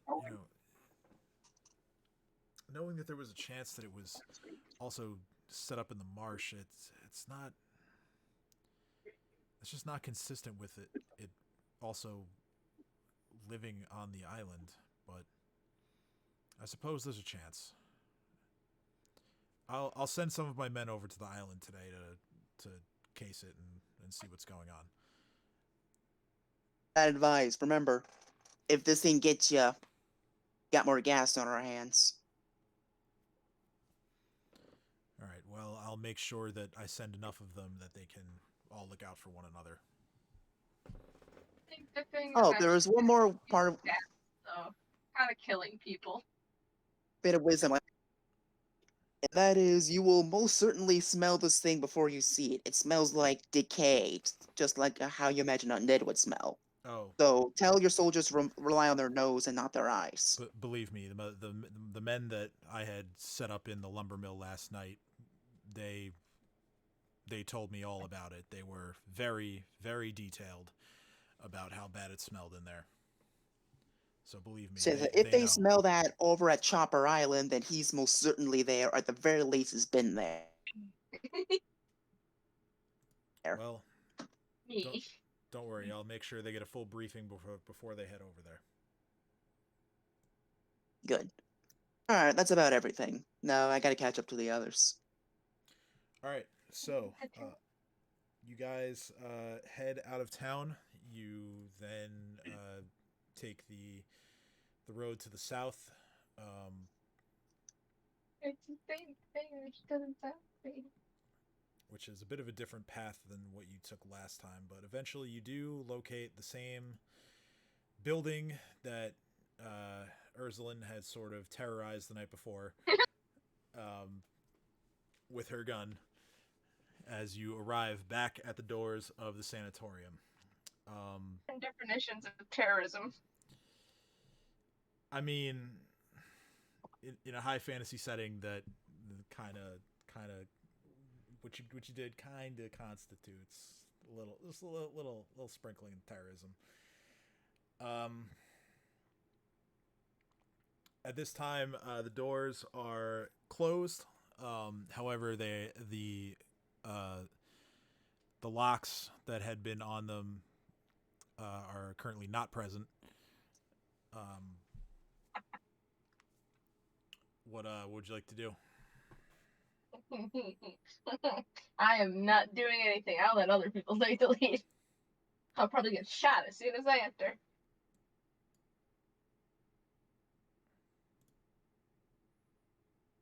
Alright, so I suggest we go with the plan from before, where Cade and Kat will try to get the guy to talk via spells.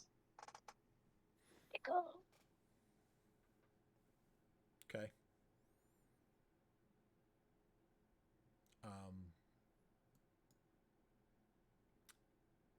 So who wants to approach the door or wherever entrance? I'll do it. Age is so proud of. Oh, All right, I'm so gonna follow Cat. Cat volunteers and goes up to the door. Is the door locked? Cade follows. No, like I said, the bigger Locks locks are that were on the missing. door, they're not there. Okay. They only lock up the doors in that manner at night. You knock or you just open the door? I am going to kind of peek open the door to see if I hear or see anything. Like, Okay. very quietly. All right. So roll stealth and then perception. Guidance on stealth.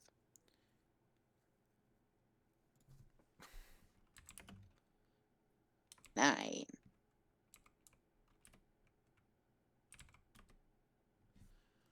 Okay.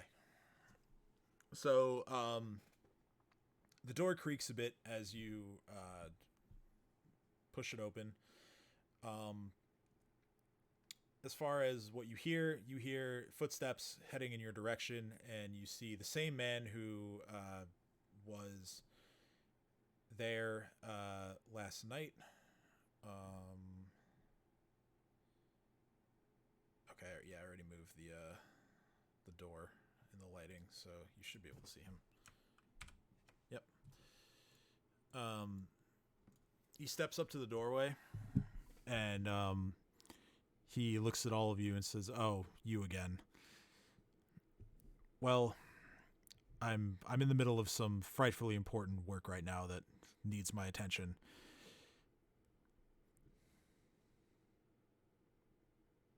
Would you say that it's scary good work? I would say that it's work that takes precedence over whatever you've brought to my door this time. The same thing as last time. Emerson says in the back.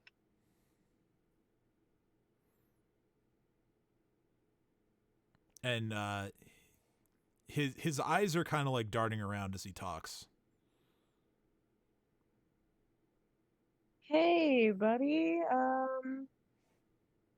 I kind of put my hand on Kat's shoulder and just like giving her a nod, being like, "Can I try something?" But not saying it, like just trying to see if she'll pick up on it.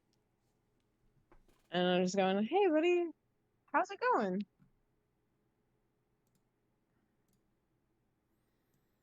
Well, like I said, I'm knee deep in just very important work, and I probably already allowed myself to be disturbed for too long. At this point, I'm gonna use my suggestion, and I'm going to tell him that then it would be in your best interest to just quickly allow us in. If anything, I motioned at all of us. You seem to be needing some assistance, or at least low on staff. How about you let us in to check what we were looking for, and you have us be your muscle and extra hands for the day. That way you can catch up on that work that you seem to have no time for. Okay. He's doing it even. Make a diplomacy check in addition to the spell.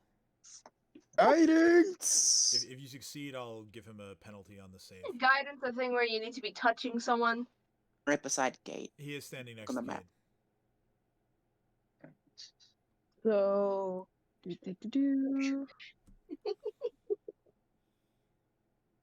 boom. That's there. Oh, thank you for rolling that. Yeah, I 'cause wasn't sure re- if you could do the stuff Yeah, on no, your I sheet. did, So I did roll 20, so it seems to let me work now. So diplomacy. Oh, What's not too bad.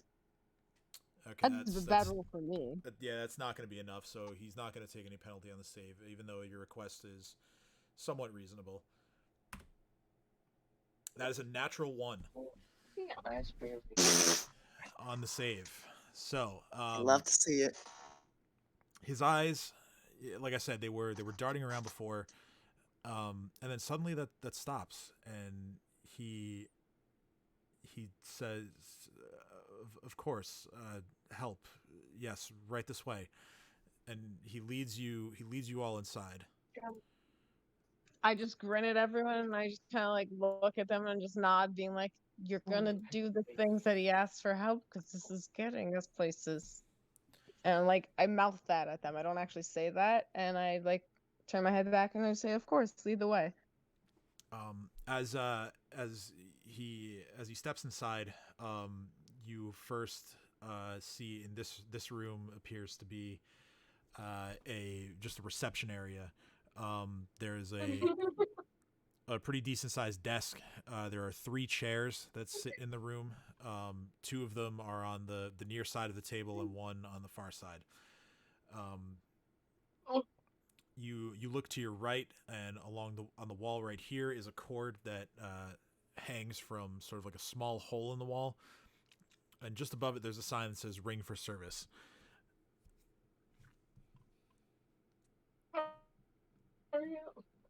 And so he leads you in, unlocking the door to the south.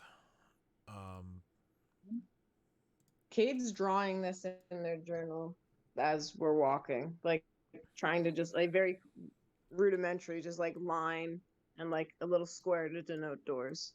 Gonna have you all follow him in. This room is a pretty large. Looks like a workroom. There is some kitchen equipment in here, but you also see along the walls, along the eastern walls, there are a few sewing machines. And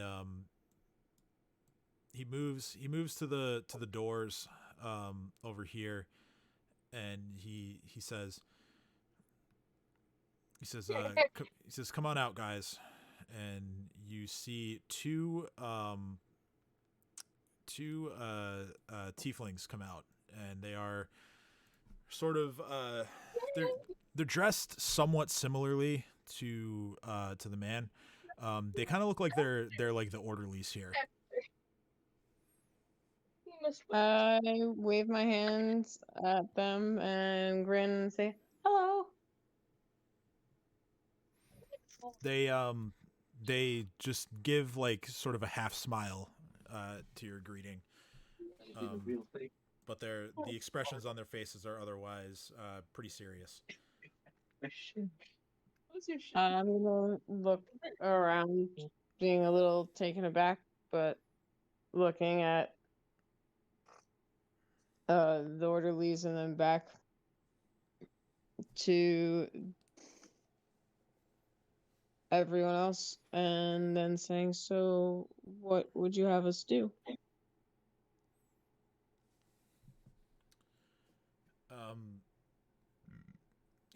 He thinks for a moment, and he says, "Well, let's begin with this. Obviously, you must have had some sort of reason for trying to bust down my door in the middle of the night, as well as coming back here. So, what do you want from me?"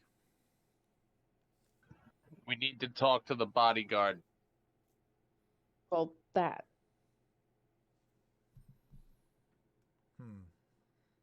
Right. Okay. Well, follow me. And he is going to bring you. He's going to bring you upstairs. Why are you biting me? I'm sorry. He's going to tell the orderlies to sort of just look for things to clean up. But he leads you down this way towards the stairs. I gotta get.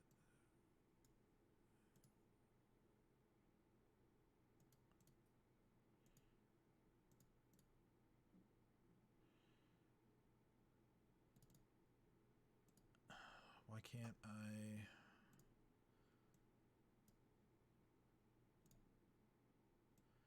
There we go.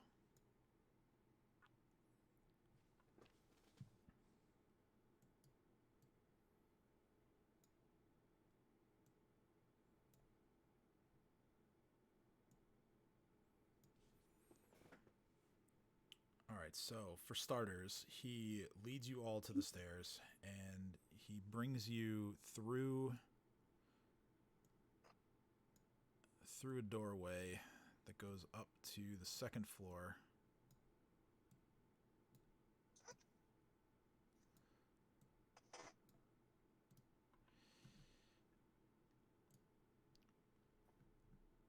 Let me just turn the lighting on for the whole map again. All right. Yeah, he brings you up to the second floor, and for starters, you see at the top of the stairs here looks like some sort of guard post. And this door that he opened up to bring you into this larger, it almost looks like a cell block. Is like pretty reinforced, as well as the other doors here. You hear some voices coming from the west through the doors here. Sounds like a couple of old men who are just like reacting to the activity that's coming through. He looks at all of you. He says, "Don't pay them any mind. Come this way." And he takes you through the door here, up another flight of stairs to the third floor.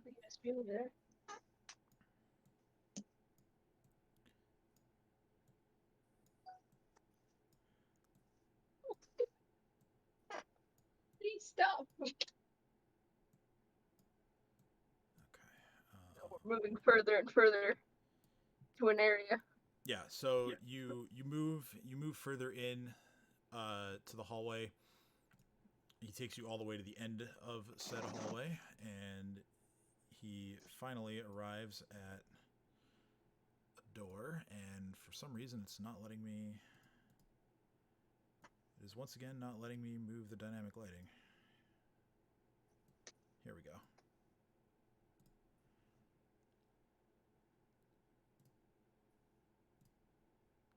So he opens the door very, very slowly, and actually stops part way.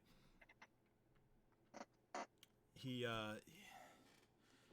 looks at you all and says, "What you're about to see might unsettle you,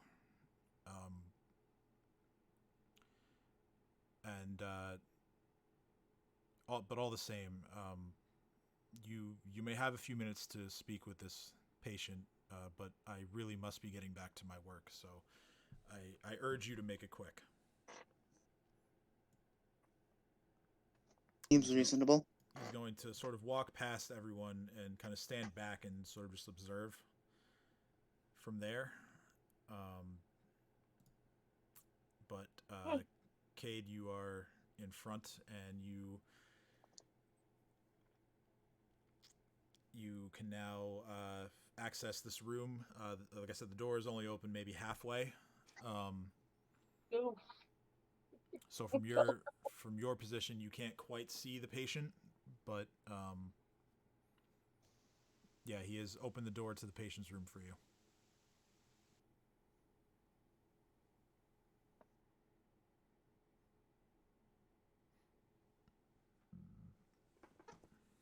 I think Kate is still reconnecting to Discord. Oh, is that what's happening? Yeah. Okay, She so sent a message. I guess, Kat, if you want to be the one to act since you're next in line, we can do that. Sure. Would you Okay. like one? They taste good. So you step forward, and you, from where you're standing, you see a man in a straitjacket, and he is thrashing about within the confines of this straitjacket.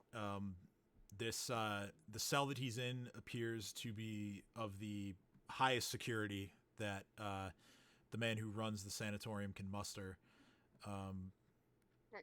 Iron barred windows. The door that he opened was pretty heavily reinforced. This person is meant to stay in this room for sure. Okay, so Kat's just gonna quietly close the door. No, we're supposed to ask him questions. And look at everyone and go, so there's a dude in a straitjacket in there, who can read minds? Or do you, Me. what's it called when you, telepathy? I don't think anyone here can do that. Nope. Just before you close the door, you hear him mumbling something. Make a perception check. Sorry! Wait, hold on, let me roll perception before I say that. Oh, no, man. Cade's back. Hey, So back. you hear like just faintly, but you make out the words that he's mumbling. You hear, "The skin saw man is coming." Okay, yeah, no, this dude is totally bonkers. I think we should go. Can we at least ask him what he saw? Because that's too much to ask. If he gives such a ridiculous answer, we could just leave. I mean, Ladies first. I mean, you're the lady here. That Cade, might be true, but also, you're the one who's gonna die if we don't, so. Fine. I push past. I Okay. can't So- push past. My key. What is going? What is going? I'm going the wrong way. Why would it? It won't let me go forward. Okay, Excuse me. maybe Oh, I thought maybe you meant push past into the room. I'm sorry. I was pushing past into the room, but it won't let me. Like, watch. See if I can move out of the way. Maybe then you can push past me into the room. I don't know. I was able to move her into the room. That's just me laughing. All right, you're in the room. So I'm kind of picturing what I'm picturing happening is that Ursula's trying to squeeze past Cat and just doing the whole excuse me, sorry, oh, watch your toe, just. I don't know why, Tim, but it honestly would not let me move forward. It kept moving me back. That's so weird. Well, you're on a laptop, right? Yeah, Yeah, that makes sense. it's probably the track front. Probably. Okay. So, Ursuline, you enter the room, and upon seeing you, this patient, his eyes seem to bulge, and you get a good look at this guy now. His skin is very, very pale. Looks like it's like gangrenous. His hair is all wild and messy just from being in here and not being able to really take care of himself. Okay, Dino, you slowly move yourself forward while this is happening.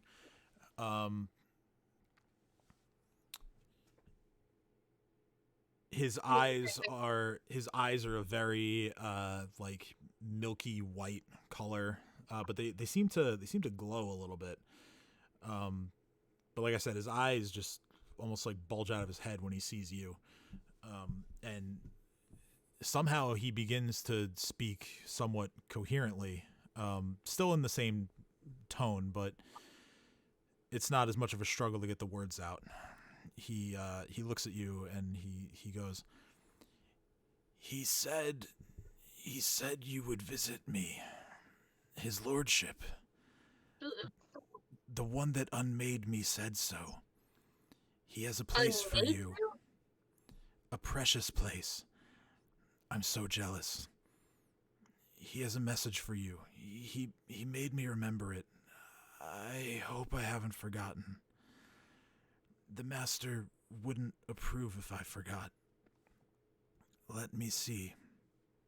Let me see. And it takes him a moment, but then he continues. And Cat throws a dagger and kills him. We never hear it. Do you actually do that? No. Your You, dad killed him, and we know nothing now. No. you could certainly try. I'm just sorry, but as soon as he mentioned your lordship, I took the gun off my back and I'm just having it at the ready, not pointed at him, but just at the ready, because I don't Fair. like where this is going. He continues. Sorry. He said that if you came to his misgivings, that if you joined his pack, he would end his harvest in your honor. Everybody hears this, by the way. Anyone who has ranks in local knowledge can make a check. Yes. I'm gonna give sir. my guidance to Kate. Okay. I know nothing. Yeah, this would be probably something Kate Another knows more about 25. anyway. I mean, I only have a +7 in it. So I Cade, start slapping Cat's like upper shoulder and arm immediately when he says this. when he says the misgivings, that triggers a memory for you. You remember that there was sort of a rumor that centered around one of the local manors that is further south of here. That it's been abandoned, and really it's more than a manor. It's like a full-on like estate. But you know that the name, the Misgivings, was attached to it, and you also know that the estate is Foxglove Manor. Wait. Oh no. I'm gonna Oh start fuck! I was way slapping- off. I'm gonna start slapping Cat's arm harder and going, Foxgrove! It's Foxgrove! I know where it is! It's Foxgrove! I got it. Kid, I know you're excited, but you gotta calm down. Gotta calm down. I know where we gotta go. Kate just comes out with his big After hearing Cade say Foxgrove several times, Rosalind just looks over her shoulder and goes, Foxglove! Foxglove!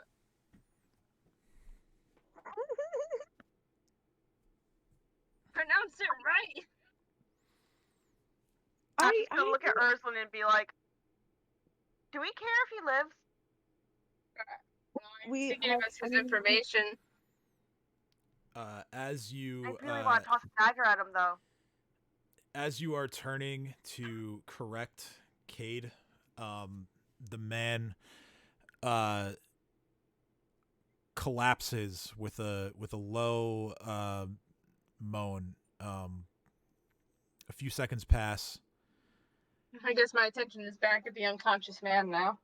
and then the moan ascends to a loud shriek, and he lurches to his feet, and he tears free of the straitjacket. No, I can kill him. Cat throws a dagger at him. Upon hearing the straitjacket being torn, the head man here, he's going to he puts his hand on Dream's shoulder and says, "I'm going to go get the orderlies," and he heads downstairs. I literally just command him to halt. So you're casting command. Okay. Yes. Cat. Cat threw a dagger at the straitjacket. Yeah, dude who's no longer in a we did straitjacket. it. Believe we it or not, did that it hits. around the That actually hits. Believe it or not. So you throw your dagger. It's gonna definitely hit because sinks. not only It sinks into his shoulder, and he takes 4 points of piercing damage. Okay, so you cast command. So you're commanding him to halt. yes. Damn, I was aiming for his head. Okay, so let's We see. make Will it save. against God, probably thinking this, Kate says. Will save against 15.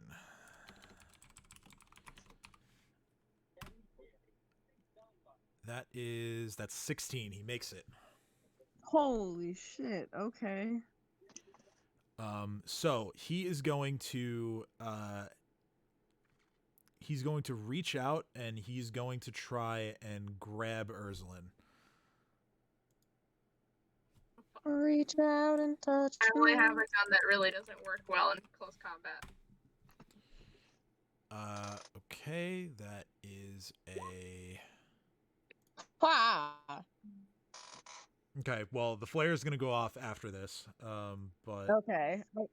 And this is me trying to react, realizing he hadn't halted. That's fair though that it happens afterwards. Okay, and he I rolls... realize now I rolled the wrong thing for the combat maneuver.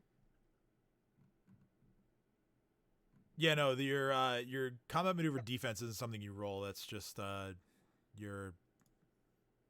That's Never basically mind. Then like... maybe I didn't roll the right thing. It's basically your... I didn't see you roll anything, actually, so...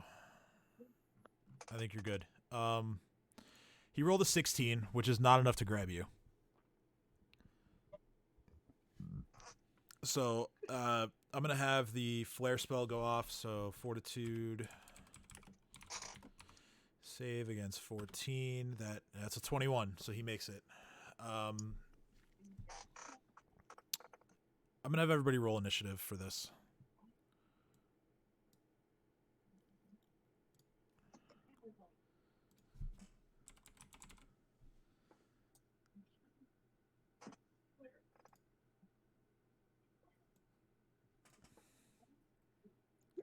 Or, you know, as we all know how to spell, initiative and intimidate are the same things. Right? Pretty much. My brain was just like, I would rather you do the intimidate thing because at least then, you know. oh, no, I'm just saying that I literally straight up was like, yes, I clicked the right button, and then looked at the screen and went, that says intimidate. No, I did not. Just need Cat. Oh, I'm so Oh, you rolled twice. I'm taking the... Well, they said you wanted to send them. Despite attacking the dude, I totally forgot that we had to roll. So, don't mind me. Alright, so Dino definitely goes before this guy. Alright, so Dream, you're first. You don't really have a clear path to the room, but like I said, Dino goes before, but not me. No, Dino goes. Dino was tied with the patient.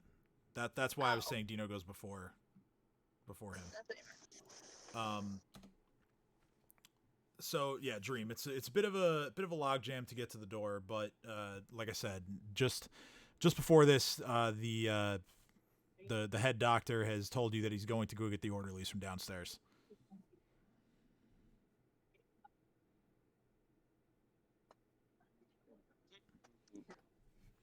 So what do you want to do? I'm gonna head downstairs and try and find the orderlies. All right, so you're gonna help him get the orderlies. So you take all of your actions to go downstairs. 5, 10, 15, 20, 25, 30, 30, 40, 50. Okay, so yeah, you make it all the way down to the first floor. And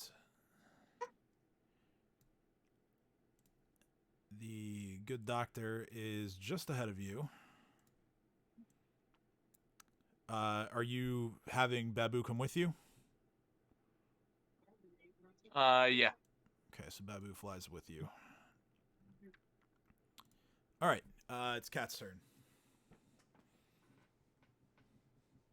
I'm gonna throw another dagger at him because. All right, yeah, go for it. That hits. It's another 5 points of piercing damage. As this time you throw your dagger and it hits him in the thigh. Still aiming for the head, but I will take the thigh. Closer to the thigh too. I'm not gonna complain. Yeah, I mean, hey, you're just gonna piece up his whole body before you get the headshot, you know? I just want to be cool. All right. I mean, hey, you're hitting stuff. That's cool. Yeah. We can move on to the next one then. All right, Ursula, you're up. I don't think I could do anything. My gun is long range mainly, and I'm guessing I'm close enough where it's considered 5 feet distance.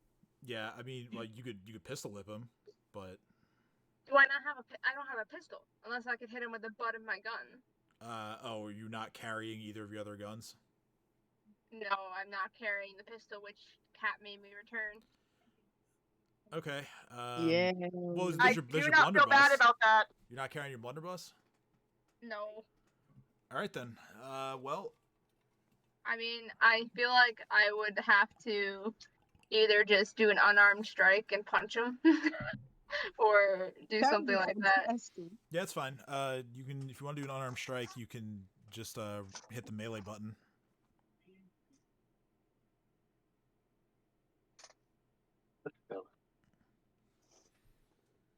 Does that hit? That hits.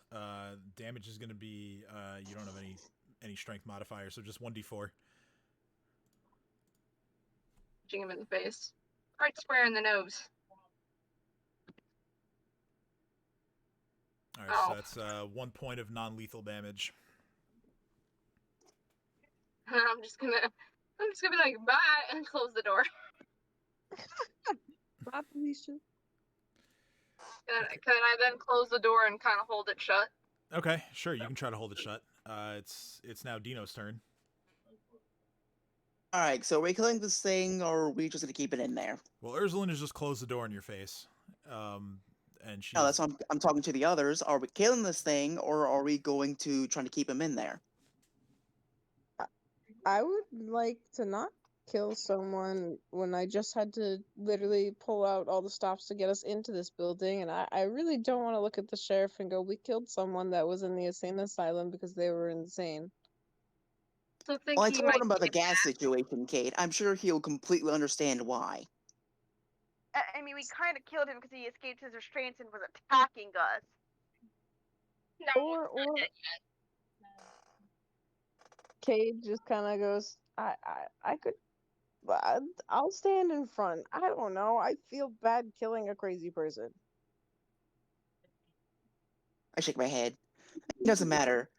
I'm gonna ask Ursula to focus all of her energy to not let him, like, keeping the not lock, but like the door handle in place while I brace myself against the door so it doesn't budge. And I'm gonna try to place myself in between everyone else and the crazy guy to try to convince him to stop being so crazy and lurchy and calm down. And it's Dino's turn. Alright, But that's my so I answer to can't Dino. move Chomper because of the others, so. Maybe 1 square closer. And that's it. Okay. So are you assisting Ursuline in holding the door shut, or are you just a Yeah. bystander? I'm assisting her in keeping the door shut. Okay. So Yeah, you're using your body to brace. So Crazy Man is gonna try and force the door open. Go ahead, both of you who are holding the door shut, make strength checks. Yeah, my strength is an 11. This ain't gonna turn out well. Told you. Let's go! Well, it's fine. For you, it's kind of like an 8 another, so you're just making his check better. So for you, Dino, that's a total of 26. He rolled a 20, so the door remains closed. It's now Cade's turn. Not stronger than me, bitch. So, am I on which side of the door? Because I have dark vision, but Everybody is on the outside can't of the see door. anything. Right. Cool. And the door is now closed, so I should reflect that in the lighting.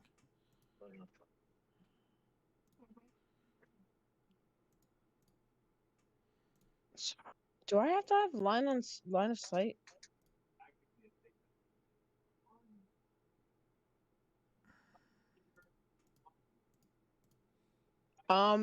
It doesn't say I need line of sight, so.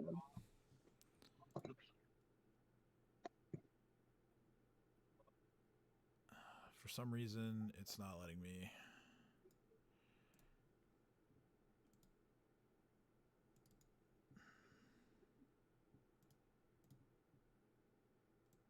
I'm gonna zoom in, because, yeah, there we go. Dude, I was like trying to do this, but I missed. But I'm trying to do this, but I missed you. Here. All right. Yeah, I don't think you need line of sight for this because it's a mental spell. All right. So he's gonna make a will save against 14, and that's a 14, so he makes it. What the? It was. Oh, underlid was swollen. I'm honestly just rolling well in his saves. It's not like. I know. It's just I usually fail at using my spells at the worst times. So at this point, meh. Oh wait, I can always cast that. I didn't need to. Oops. So at this point, I'm cursing at him in Necrol. Okay. He does not understand. Don't have a me.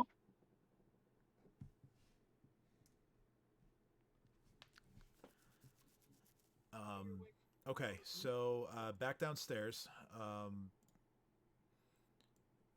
Doctor gets to where the orderlies are, and Dream, he's just in front of you. You hear him say, "Come quickly! There's something going on upstairs." And they all hustle. And he starts to move back upstairs. He gets to probably about the top of the steps on the second floor with the orderlies. What do you want to do, Dream? I guess I'm following him back up. I thought he was gonna need more help. Okay, you're a bit faster than they are, so you get back to like the. Actually, no, you make it all the way back up to the third floor, and they're still pursuing behind you, but you and Babu are simply faster than they are. So Kat, your go.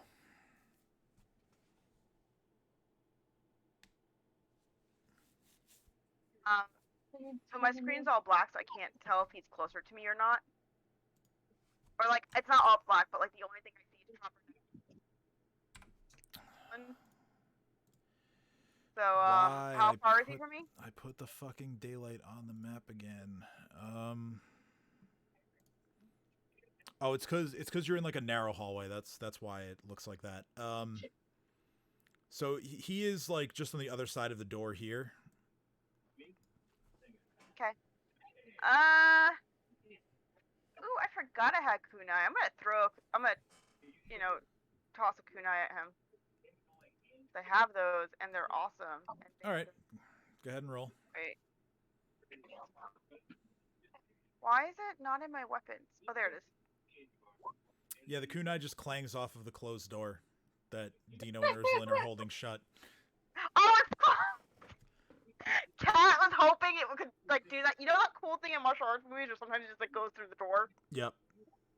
Yeah, Cat was hoping to do that if she forgot that she is not strong enough to do that as much as she wishes she was. You read too many Why? fantasy Did that happen books. in one of your stories? Shut up! Yo, me and Dino on the same wavelength as a Like, kunai. me and Ursun are actually on the same page here.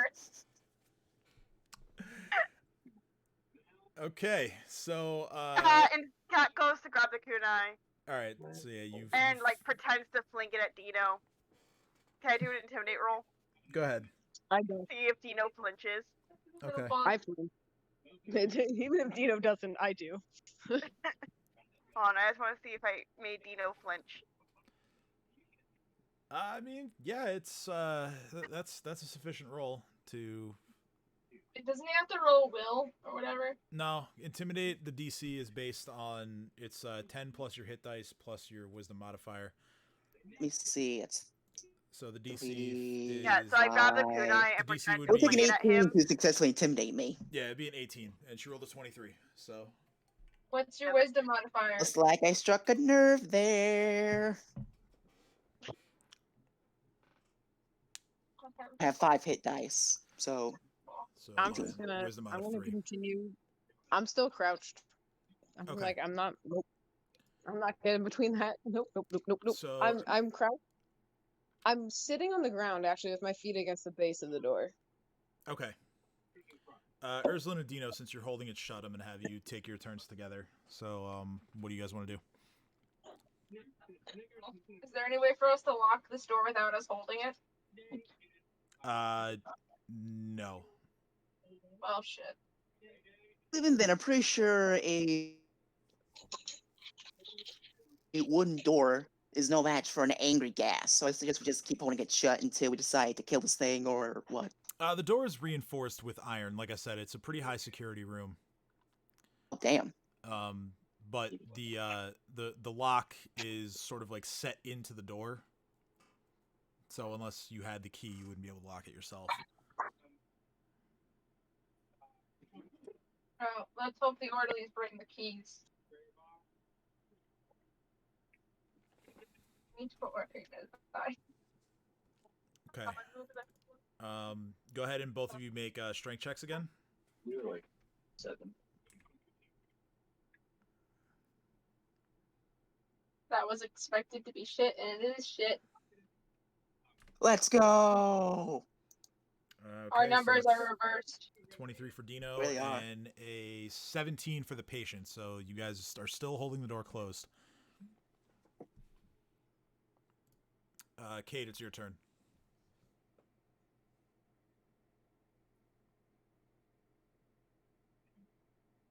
Alright, so just making sure none of these say line of sight. So I'm sitting on my ass with my feet pushed up against the bottom of the door and my hands like braced behind me, so I'm like using my weight to like keep the bottom of the door from bottoming out. Okay. If I'm still also while doing that able to cast something, I would like to. Yeah, you should be able to. Yeah. So under the door, I'm gonna try to do another flare, just like up into his face to make him like. Okay. So fortitude save against a 14. 21. So no effect. Run. At this point, the necro I start yelling gets louder and starts phasing in and out of abyssal as well. And it's all person at this point. Being like, hey!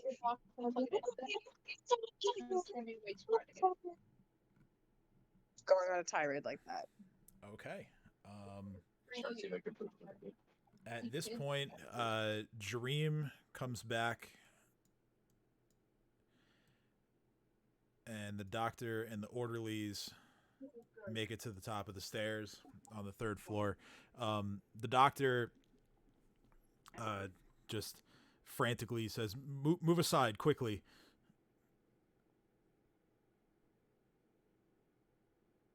I guess we follow them orders. Yeah, the orderlies are the orderlies are just gonna bum rush through everybody. Cade's gonna try not to have their legs broken because they were literally wedged between people and the door. Yeah, I mean they move as quickly as they can while still being careful. It's the cat's eye. They are going to attempt to subdue the patient. Yeah, I think I can do that. Door shut. No, they're not leaving. Well, they once they move past you, they open the door and they go in. But they are going to try and just grapple and get him to the ground. So that's going to be a 17 and a 15 on their grapple checks, and those are both successful. So damn. So you hear one grab a hold of him, and the other one sort of takes out his legs and gets him to the ground. The door is now also wide open. So those of you in the front can see what's happening here. Once the situation appears to be a bit more under control, the doctor is going to look at all of you. I look at him and I say, "Hey, hey, we didn't. We're sorry." He says, no, I should be apologizing to you. I had no idea he would react that way. um, I I certainly hope that we can keep this matter between us, so to speak. I Certainly. But now you see why we were so concerned, right? I suppose so. I look at him and I say, "Is this a issue you're having with multiple patients? Like, is this a new occurrence that Um, you're having an uptick in this many patients coming in, or because you seemed pretty ragged earlier, trying to be like diplomatic?" roll diplomacy.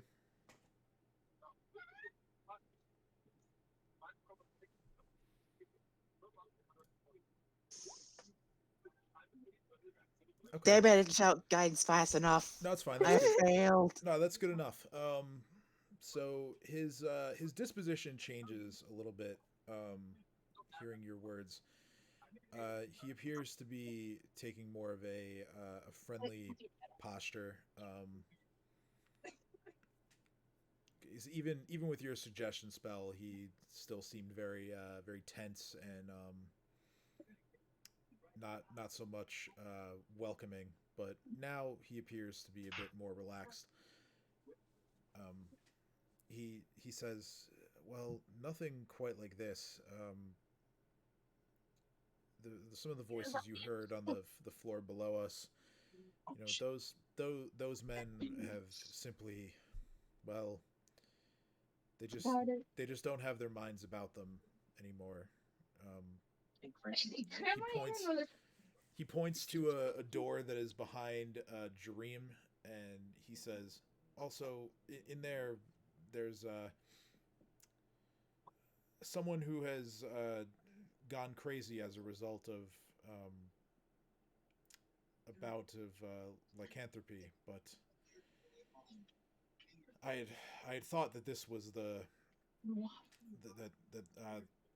guy was the extent of how unusual some of these patients would get, but this one in the corner, he is truly a very special case." Tell us more. What do you mean by this? Well, Cade like eggs him on. well, as I'm sure you've heard, he was sent to us, I'm serious. I can't sleep without this pillow. having survived just a terrible attack. But as I began to observe him further, I began to realize that his condition is not something that I am personally armed to treat. However, there's not a lot I can do about it. This man cannot be kept in a standard jail or other medical facility. So really, I'm at a loss. And If we could find a cure for his lycanthropy, we could. oh no, this he didn't say anything about lycanthropy on this guy. That was only on the. They basically tap on her shoulder and I said, Cade, he's becoming a ghast. Yeah, like that's what I'm saying. Like Cade is slow on the uptake and wasn't. I out of character know who you were talking about. No, but in character type of thing. Yeah, no, I was telling Tim because that makes sense. Yeah, so then Kate immediately looks at Dino and goes, "Holy fuck, you're right. Why didn't I realize that?"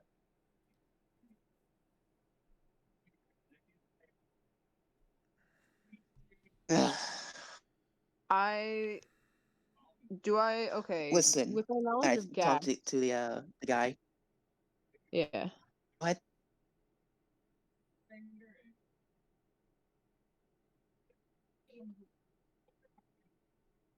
Kate?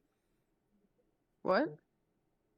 You say with my knowledge of gas, and then you stopped because well, you and I because talked you at the said same you were gonna. time. So continue. 'Cause Yeah. trust me, your suggestion's better than mine. I was gonna say is, I was gonna say, do we know in my knowledge of the gas that if we manage to kill the gas, will these people revert? You're asking if you would know that or not? Yeah. Go ahead and roll religion. Guidance.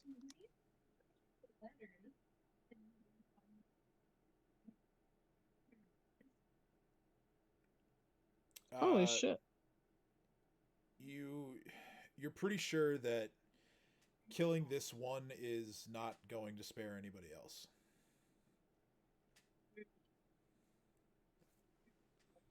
I am resigned to this fact, and I look around at everyone and I say, we really can't do anything to help these people from here, can we? We need to find the gas, the real one. I just want to point out, I have no idea why a gas would be after me.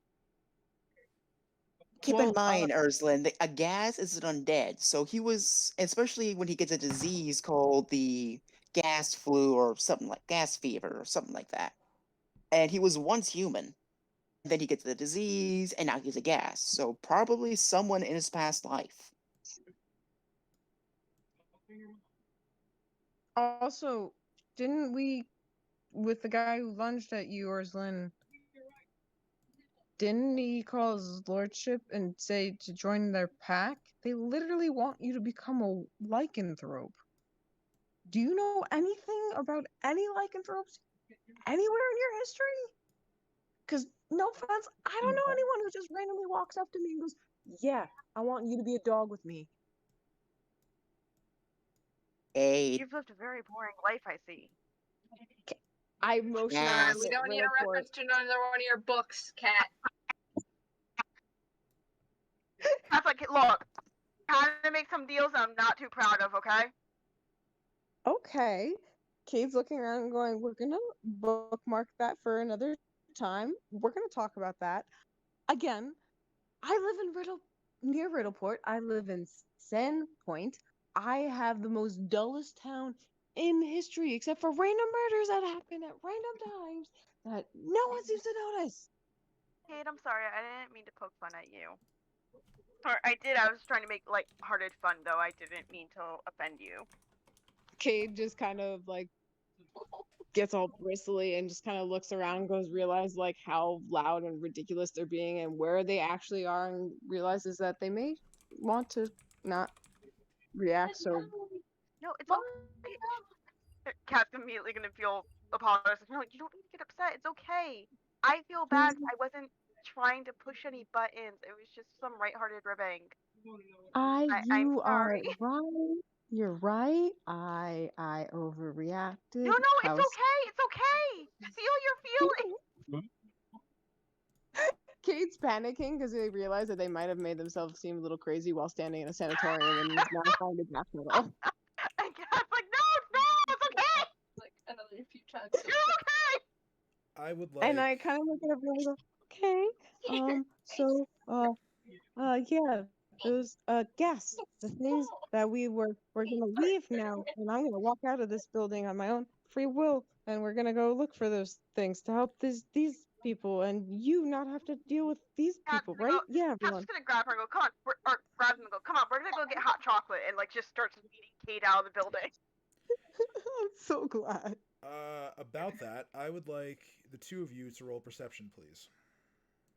Oh no. Guidance. I don't know why, but every single time you make guidance, you say guidance, I crack up.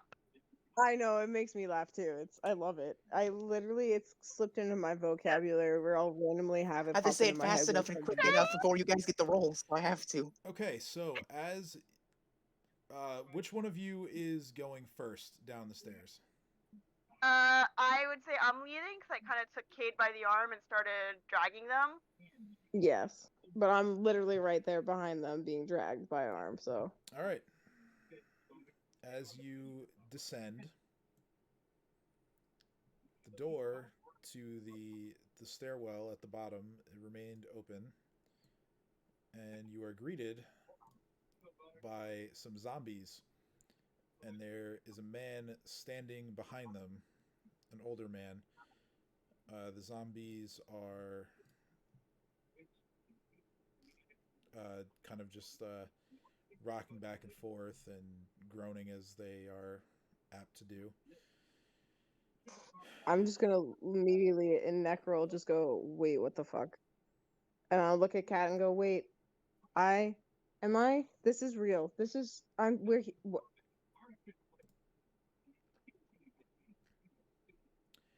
The older man says back to you in Necrol,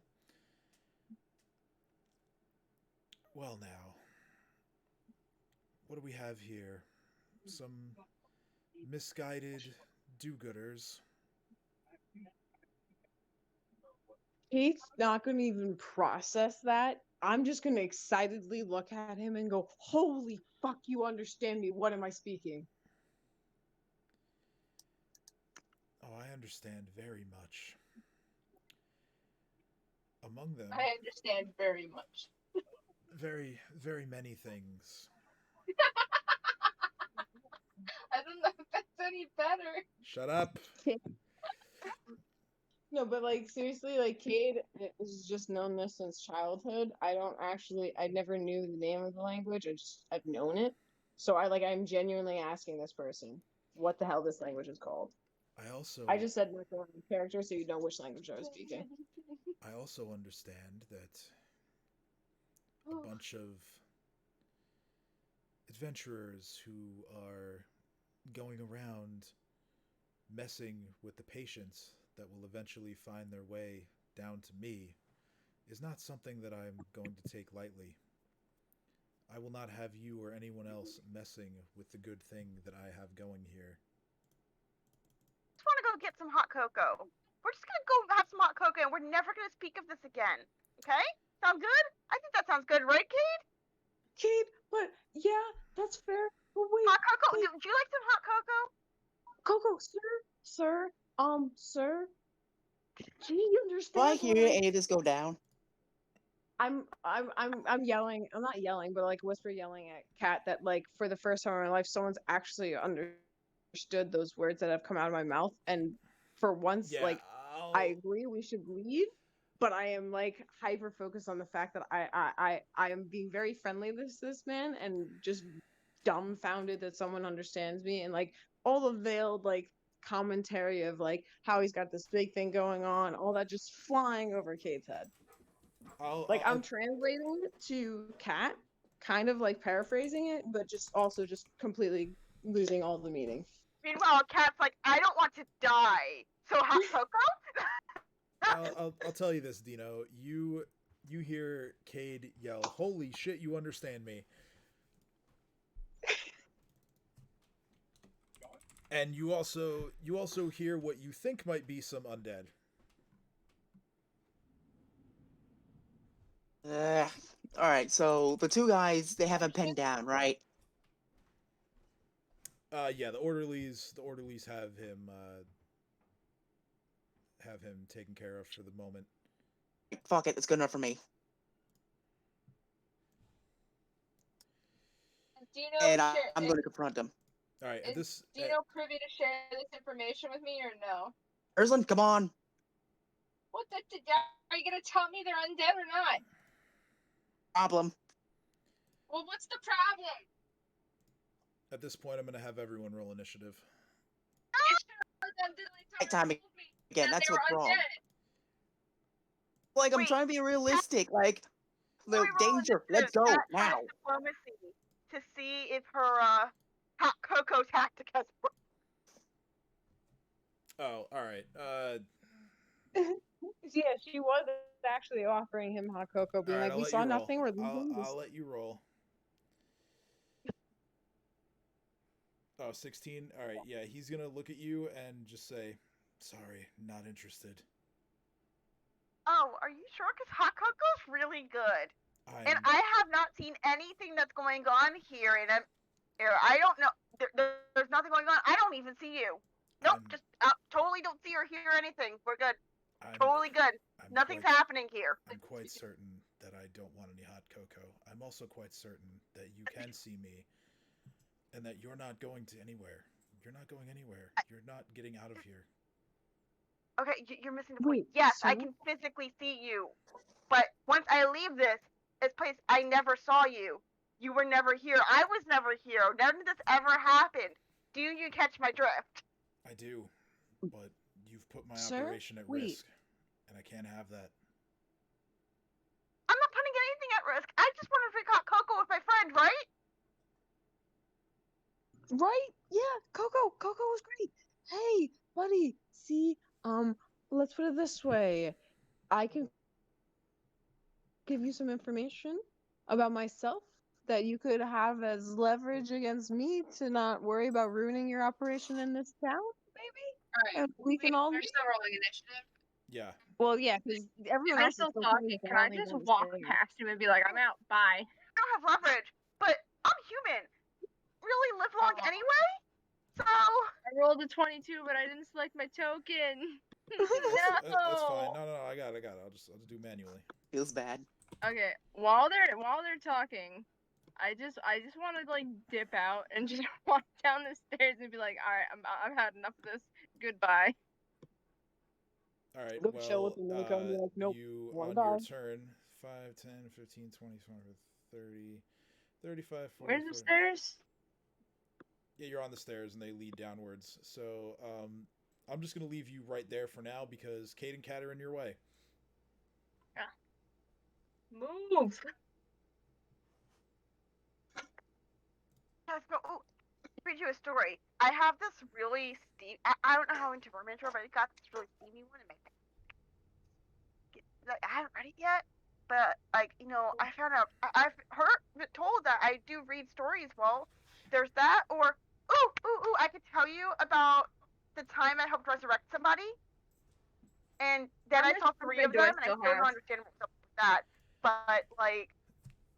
So while this is happening, how much movement do I still have? And can I see anything in front of me? You have, let's see, you're simply taking your action to move. So 5, 10, 15, 20, 30, 40. You have about 30 feet of movement left. I don't have any actions. Well, no, because you're taking like the run action because you're saying you just want to get I out. was just gonna shove Cat and Kate out of the way. And be like, move! With emphasis. All right, so that actually makes things interesting here. So since I've already rolled the attack for this first zombie, go ahead and roll your combat maneuver bonus. Yeah, that's Okay, yeah, you fail to push past Cade and Kat. As this is going on, and while Kat is still talking, the zombie that is located right here, I mean, I can't see any zombies. reaches through the open doorway and slams its arm on top of Kat for a critical hit. Wait, where's Cat? That is confirmed. Cat is right here. Ping Cat? Yep. Okay. Because This- I'm there, so I can't see anything. Yeah, this where you're standing connects to like right here where Kate is standing. So, Yeah, the zombie's arm slams down right on top of Cat's head. It deals Cat 17 points of bludgeoning damage. Jesus. It He's is down. it is Dino's turn. Holy shit. Dino just hears, All oh right. Jesus. So hearing a commotion downstairs, because I'm not gonna lie, for a moment I thought it was him that was doing all that, not someone else that I can't see. So me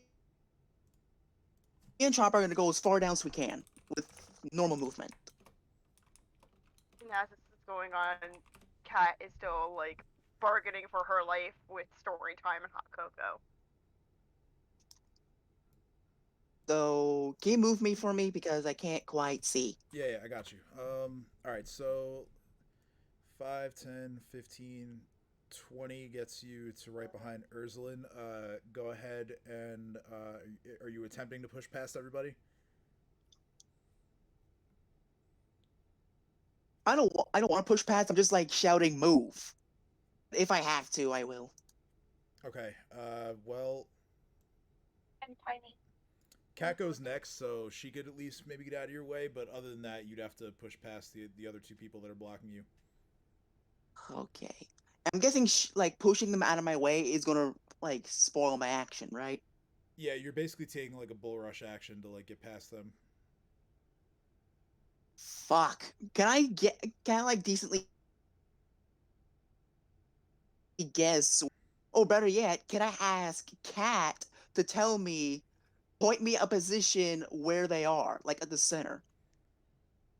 Yeah, you can do. I mean, talking is free. You can do that. Because I want to cast a spell, but I need a decent idea of where I'm putting it. So I'm asking for Cat's assistance. All right. Kat hear him? Yeah, he's like at the top of the stairs, so you can. Okay, let me rephrase this. Kat is busy pleading for her life. If she hears him, is she like actually registering what he's saying? All right, roll perception. Yeah. Because you did just get clocked in the head, so. Excuse me. Did or Cade did? I thought Cade got hit in the head. No, Cat got hit in the head. Yeah, you hear Dino, and you understand him. Okay, so I have to just like find a way to show him where I am, right?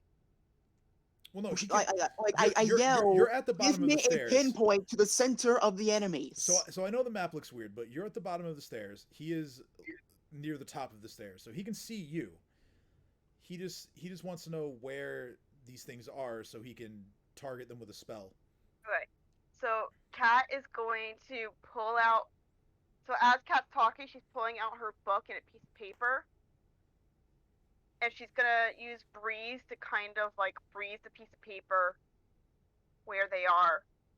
Like, oof, I'm so clumsy. Well. That's a smart idea. Okay, so. You don't know that's what you're trying to do. Well, I'm trying to work this into game mechanics. So, Dino, what spell are you trying to cast? Thorny Entanglement. All right, so what we'll say is that you are holding that spell until Kat tells you where the zombies are. So on her turn, she uses her standard action to cast Breeze, sending the piece of paper in the zombie's direction. That is your trigger, so you can now cast your Thorny Entanglement. That is, I want to yell, the force of nature would like to get you more acquainted with the fucking ground, as I punch the ground. Okay. Them all save. So this is a 40-foot radius that is not centered on. It's not centered on you or anything. So you have to point out where this is going to be. Yeah, I can't quite see. Like I'm trying to pinpoint far enough away to where a cat doesn't get hit. But here's what I'm gonna do. I'm gonna move your token into this area so you can ping where you want me to put it. Still can't quite see. I'm sorry. There we go. Let's see.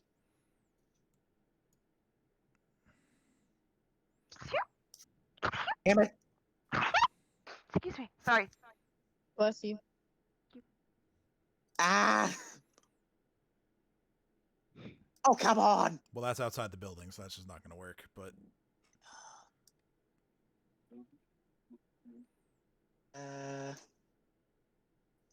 Well, this is the best I got. Sorry, Cat.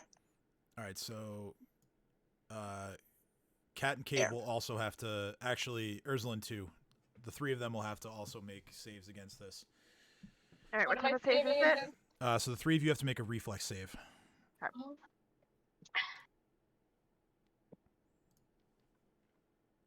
Save is for the old man. Failure. Cat fails. Urslan succeeds.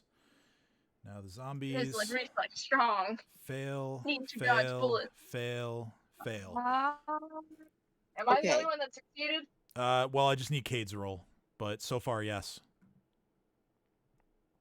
Eh? I am not. Okay, so the damage is 2d6. However, the reflex part is just to see if the entanglement works. You know, just like basic entanglement. But what I'm also trying to do is that it has animated plants that shoot spines at my enemies. So can my plants pinpoint who is friendly and who's not? So here's what happens. The entangle spell works, and then at the start of each of the turns of a trapped creature, that's when you make the attack roll for the thorns. Got it. So Cade succeeds. Cade and Urslan succeed. Everything else is entangled, including Cat. So All right.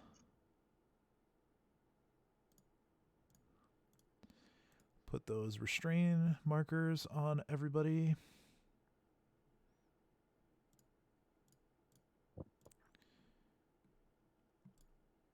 So yeah, everything is entangled, and now I guess just whatever you want to have Chomper do, if anything. Can I have him roll intimidate just to, like, entice the zombies not to come up here? Zombies are mindless, so it's not going to work on them. But you can try to intimidate the dude that's with them. Take it. Come on, Chopper. That is. Oh wait, no, I have the wrong sheet open. Let me see here. 5 hit dice. Come on. No, not enough. DC is 17. So Fuck. he is undeterred. Blame the guy for trying. That's the end of my reaction thing. Okay, cool. That's going to end your turn. It is now Jareem's turn.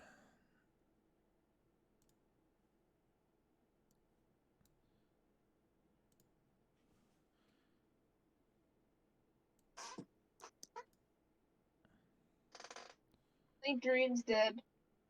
Not again. Not again.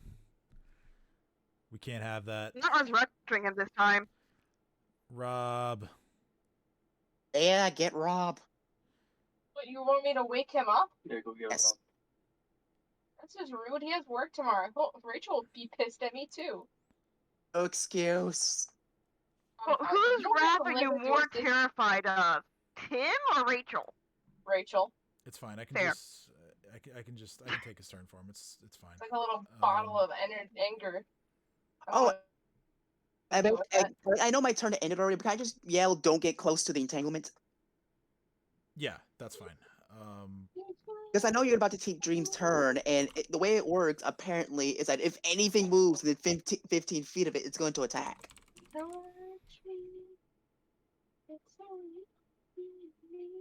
Yeah. Plus, anything that enters the area or ends its turn there just takes the damage.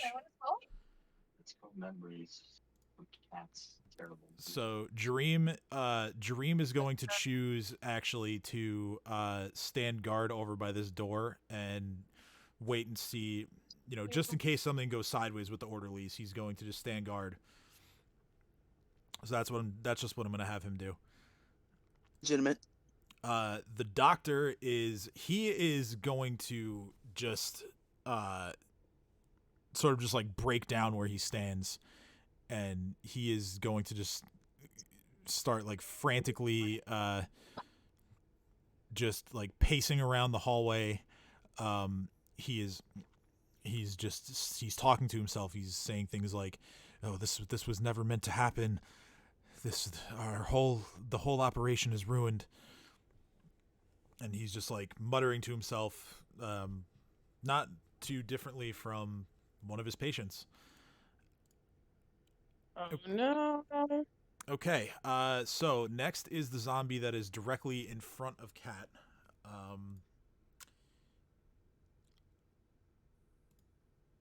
He is going to, let me double check something real quick. I need to look at my conditions list here. Entangled. Okay. The zombie is going to try and it's just going to try and hit what's in front of it. So it's going to take a swing at Cat again. It's going to hit. Cat takes 8 points of bludgeoning damage. Because the zombie did not get out of the area, it's going to take damage from the spell. So Dino, roll 2d6. Yeah. Well, at least if I die, I'm taking you down with me. All right, 8 points of damage. God damn. Oh.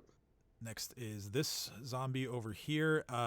This zombie is not in range to attack, so it's simply going to try and make another save against the spell. That's a 17, which succeeds, so it's no longer restrained. Hey, Tim. Yes.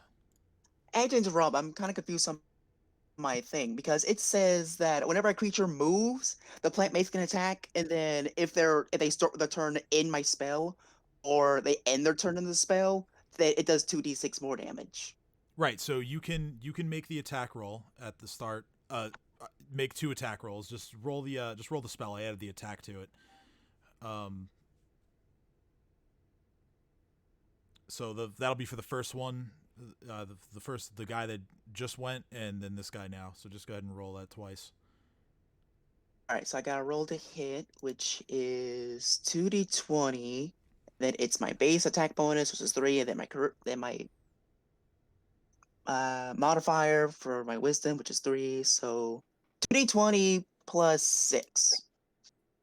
Actually, the 4 doesn't hit, but the 16 might. Oh, yeah, I actually built an attack roll into the spell, but I can just use those. So let me read this again. So any creature that moves within 15 feet of the spell's area is attacked once on its turn by the animated plants. So those guys didn't move. Oh, might be.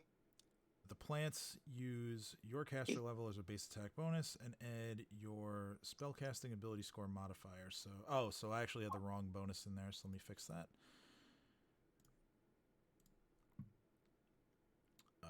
Volley of Thorns counts as a thrown weapon and deals 2d6 on a piercing successful hit. Creature that enters the area or ends its turn there. Okay, so again, I think because the first sentence, the spell functions as entangle. So once a creature saves, they're not subject to the ending turn damage, but we can I'll take the better roll for the one that stayed in there.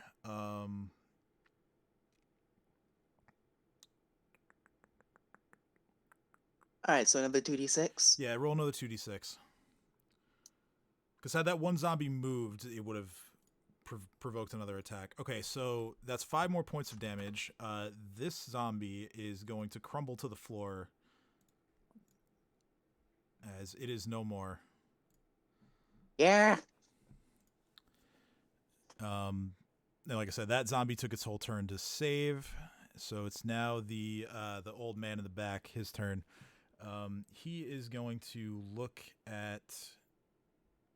He's going to look up, partway up the stairs, at Cade. And he's going to cast a spell on Cade.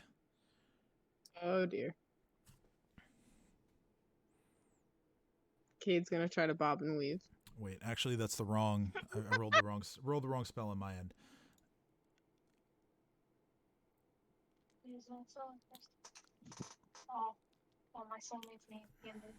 So, Cade's this... gonna physically dodge the spell to obviously no effect.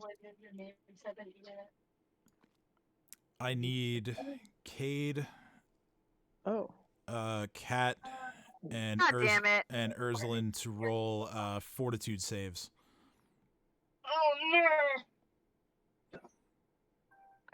That's so bad. That's a failure. Damn it! Yours starts with a D. That's a success, and that's a failure. We gon' die. On my watch. So, no damage, but the two of you who failed are nauseated. No. For 2 rounds. I can't see anyone. Like the cat. That's going to end his turn. Next is this zombie in the back here who is also not in range to attack, so he is going to simply attempt to save against the thorny entanglement, and that's an 11, so that is a failure, and that's going to be another 2d6 roll for Dino. I'm guessing the old man isn't in range of it. Oh no, he is, but he used his turn to cast a spell, so yeah, roll that twice because he takes damage too. All right, in that case, I'm just gonna roll 46 to make things a little bit faster. Yeah, that's fine. Okay, so the first one's 7, and the second one's 5. All right, so the man takes 7, the zombie takes 5.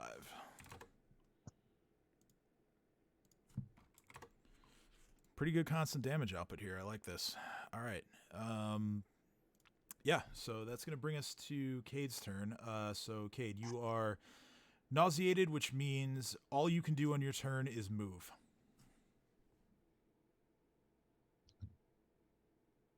Get out of there, Cade. Trust me.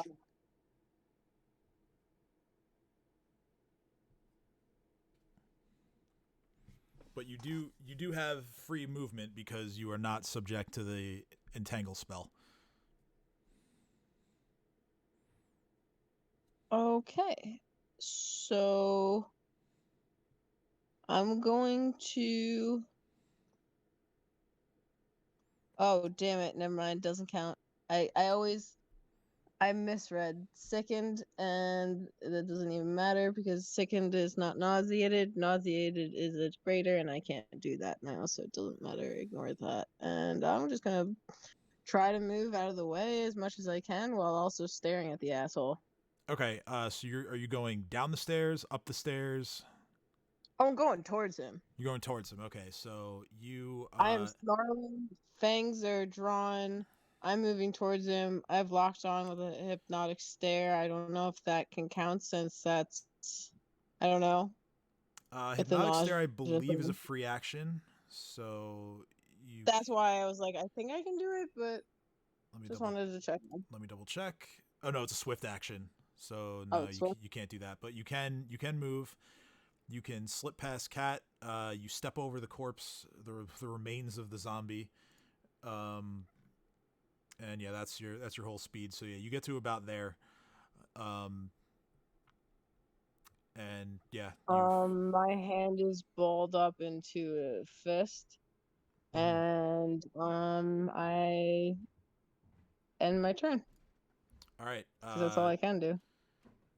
Top of the round, Ursulin, you're up.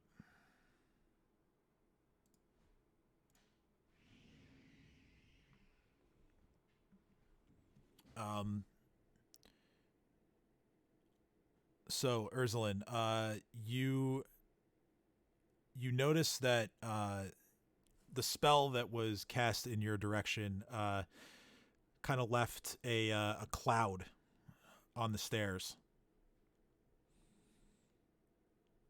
Oh.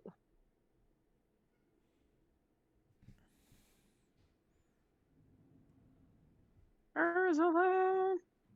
Sorry. Left a cloud on the stairs. They still alive? One zombie has been killed, so there's 3 left. And all right, can I get to the? Can I line of sight on the big bad guy right now? You can move further down the stairs to do that. Okay. So you take the spot where Cade was. if you want to try and slip past Cat, you can do that as well. Yeah, I mean, can I just push Cat forward so I can shoot, or can I say Cat move forward so I can shoot? Cat's entangled right now, so you're not gonna be able to push her. But Can I I stand mean, you on could top ask of me her? nicely, but I can't do shit. you can Can I stand? you can stand over the corpse of the zombie. That's where you can get to with your 20 feet of movement. How many spaces have I moved so far? So it's 5, and then squeezing past is considered like difficult terrain, sort of. So that's 10 more, and then 1 more forward is 20 feet. So Scooch over here. you're right where you should be for full movement. Oh, damn. Oh, fuck. Well, I'm going to misfire unless I roll a nat 20. Alright. Well, if you're are you targeting the? This guy. Oh, so then yeah, you're 10 feet away. Oh, okay. Misfires on natural roll of 1 or 3 or at distance of 10 feet. Oh yeah, so That's what I said. Unless I could be like on top of Cat. I mean, that's why I wanted to stand on top of her. yeah, then you can Or, do like, that. You can stand do in that her if space. you want to try and like rest your part of your Yeah, I'm gun just like gonna on rest my on gun on Cat's Cat. on Cat's shoulder and kind of fire over her. Yeah, that's fine. That's okay. So yeah, that definitely hits. That is 16 points of bludgeoning and piercing damage. Yeah, it's a max damage roll. You notice as you fire, you take a little chunk out of like his like left side. I can't wait till I have rapid fire. He's bleeding pretty heavily. Oh wait, can I add 1 that? Oh no, that's an attack roll. Yeah, never mind. I can't do that because no, not cat roll, attack roll. Stop correcting I me. thought you said cat. I didn't say cat roll. Shut up. You're peanut gallerying right now. I'm trying to figure out what the range of my gun is. The critical range is 20, but the full range is 40. So I don't know if that would apply. Well, yeah, you're within don't 30 think it feet. would. You're within 30 feet No, of your 'cause targets. it's So ranged weapons at ranges of up to 30 feet. Does that mean that the weapon has to have a max range of 30 feet, or does that mean I have to be within 30 feet? the latter, it means you have to be within 30 feet of your target. So that does Okay. apply. So yeah, you take it. So 17 points of damage. Yeah. I wanted to do that. Okay. And I think I'm at 2 grits today because we rested. So. Yeah. So because you are still within the cloud, you need to make another fortitude save. Yeah. Oh no. All right, so now you are also nauseated. Hold on, I have to put that on your token. What does nauseated do? The only thing you can do on your turn is a move action. You are nauseated for also 2 rounds. All right. It is now the zombie's turn. The one who critically hit Cat before. It is going to mindlessly try to strike her again. That is an 8, which is a miss. Dino, roll 2d6. 8. Okay, pretty good. 8 points of damage as some more thorns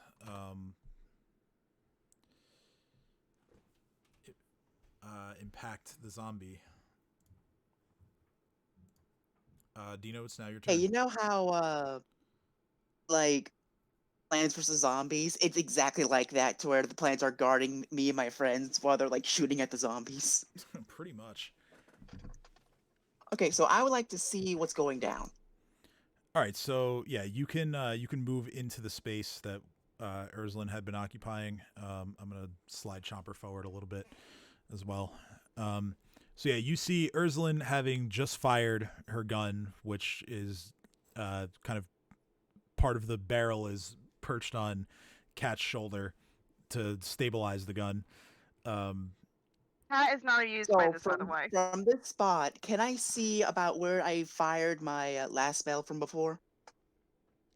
Oh yeah, all of the room that you can see is covered in thorny vines. Go No, but downstairs. like, can I I'll see be right inside back. the room and all my enemies? Because I want to find another spell, but I need to have a decent idea where I'm firing. Oh, yeah. Yeah, you can sort of like lean forward and see sort of everybody bunched up in there. All right. Because what I'm thinking is because even though the spell I'm gonna cast has about the same range, the last one was pretty much damaging entanglement, so it makes sense why it has to be in the room.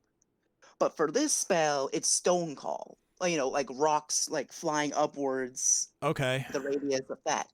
So can I theoretically fire it further away so it doesn't hit my allies this time, but it still hits them? Depends on the let me look at the area here. So it's still a 40-foot radius, so no, it's going to, and this doesn't even get a save, so yeah, it's going to hit everybody. No, but I don't want it to hit my friends though. Yeah, and I'm saying that I don't think there's a way to do that because it's a 40-foot radius. No, but since I can see further, like I have a decent idea how much radius my spell is, I can aim it further away in the point where I can guess like roughly 20 more feet away, Right, and I'm saying and then the ground erupts. I'm saying the floor is literally too small for that to happen because from corner to corner is 35 feet. So no matter where you put the spell, it's going to hit everybody. Fuck. All right, new plan. I am gonna cast a second level. You would actually also hit the people on the third floor because it's a 20-foot high cylinder. Yeah, but I imagine I can aim it further down if I really wanted to. I mean, yeah, but It's fine. What you could do if you wanted to is summon animal and summon a really large animal, but summon it from above their heads. Because I am summoning with Nature's Ally 4 eagles. And since they can fly, I can wait, how tall is the room? Floor to ceiling, about 10 feet. Is that enough room for the eagles to comfortably fly above the entangle? I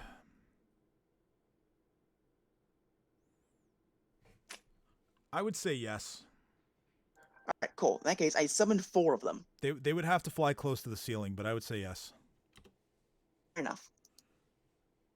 So, All right, so he put...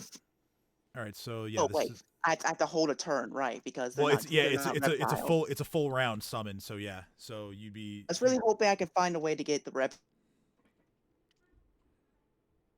but they're gonna suffer entanglement, so whatever. So I'm just gonna hold my turn off until I can get them off, and Chomper's just gonna chill. Yeah, well, I mean, you're not holding your turn. You start casting the spell, and it's gonna complete at the start of your next turn. So all right, so what's Chomper doing? He's just chilling out. He can't get close enough to attack them thanks to entanglement. Right. Okay, so Chomper is just holding. Got it.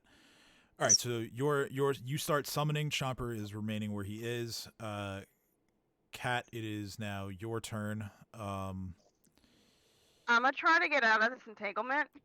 All right, so yeah. Wait, question. Actually, if I stay in, I have to take damage, correct? Yes. Actually.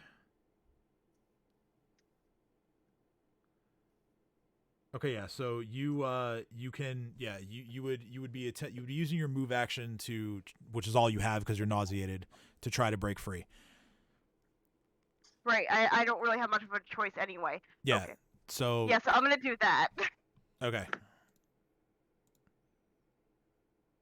So make a reflex save.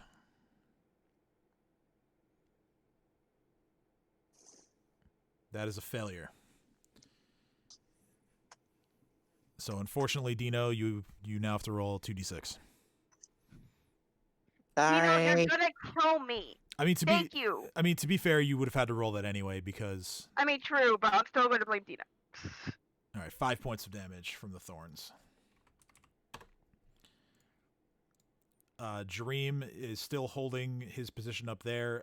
He is going to hear the orderlies say he's not checking in on them, but he hears the orderly say, "Okay, we got him." And so with the rest of his turn, he's just going to move to the top of the stairs and have Babu follow him.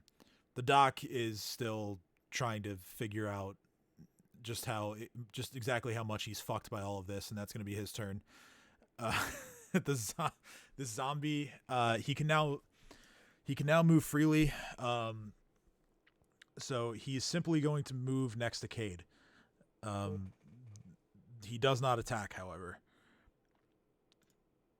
Next is this guy here. So I get to roll 46, right? Because he moved in the spell and he ended his turn in it. Yes, no, because he's not he saved from the spell, so it doesn't affect him. Yeah, he's saved from the entanglement, but I get to like if he's in he ends his turn of the spell, he automatically takes 2d6. But if he moves within the spell's like 15 feet of the spell, then they shoot at him.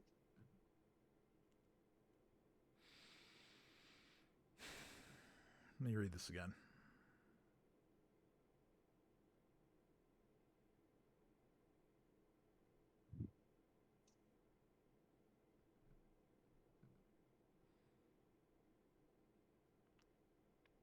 Okay, so here's what happens because of the way the base entangle spell works. You do get to roll the 2d6 for him ending his turn in the area.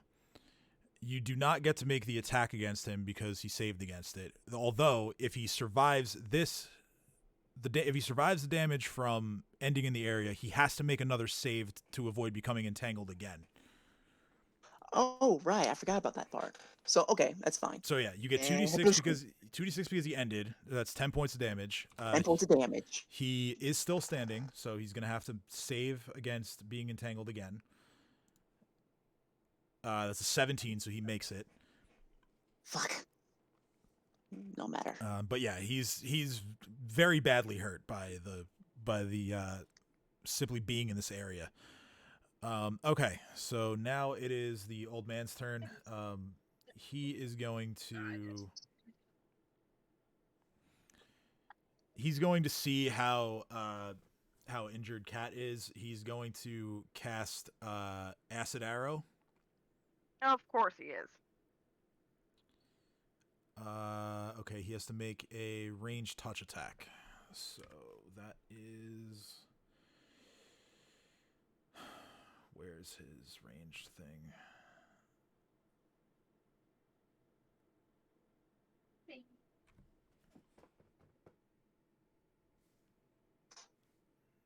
Why did they not put the attack roll in the spell on Roll20's end? Why did they not do that? What are we doing here, Roll20? What are we doing? Okay, so I see here. Kat, what's your touch AC? 13. 13. Okay, that's 15, so he hits. He deals you 4 points of acid damage. Super. Alright, so he's ending his turn in it. Do I get another 2d6? You do. 12 damage. Wow, nice. Okay, so you take Oh, my 4 little pea shooters. Fuck them up. So you take 4 points of acid damage now, and you're going to take another 2d4 points of acid damage next round from that spell. The thorns sink into the old man, and he is just on his last legs.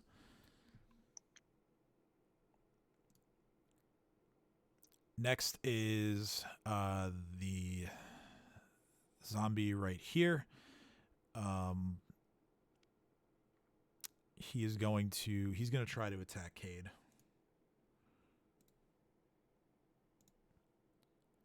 It's a 13, which does hit. Cade takes 5 points of bludgeoning damage. Dino, 2d6 again. Yeah, Blushki.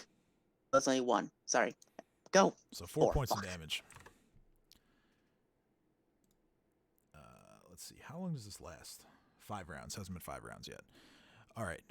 Cade, your turn. So I took 4 points of damage from Dino? You took 4 points of damage from the zombie that is diagonal from you. Okay.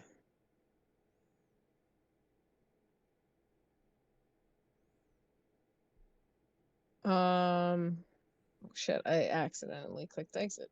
When I was... So am I still nauseated, or is that just a one-turn thing? It's 2 turns, so you have 1 round left on that. I thought it was a one-turn thing. Awkward. Okay. I can only do a move action, so I can't use wands, I can't do anything, I can only move. Right. I'm going to try to see if I can move past all the zombies to here. Okay. Bob and weave, like charge through without getting bopped. All right. You. Let me see if can they even make. Yeah, they can make attacks of opportunity. So they are going to. You're gonna take 2 attacks of opportunity.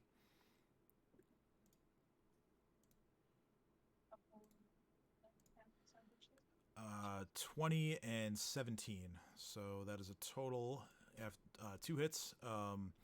That is 18 points of bludgeoning damage. But you do make it over to that door. Okay. It's now Ursulin's turn. Oh, it's now my turn. I can't do anything, right? You are. Yeah, you're nauseated, so you can only move. Damn, this sucks.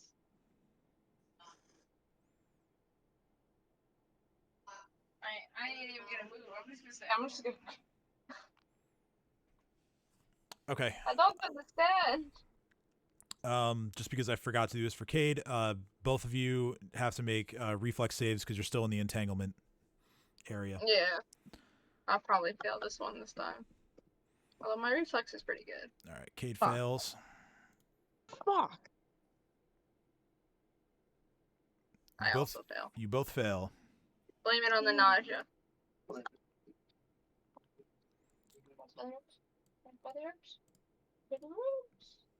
Keeps his leg up to me.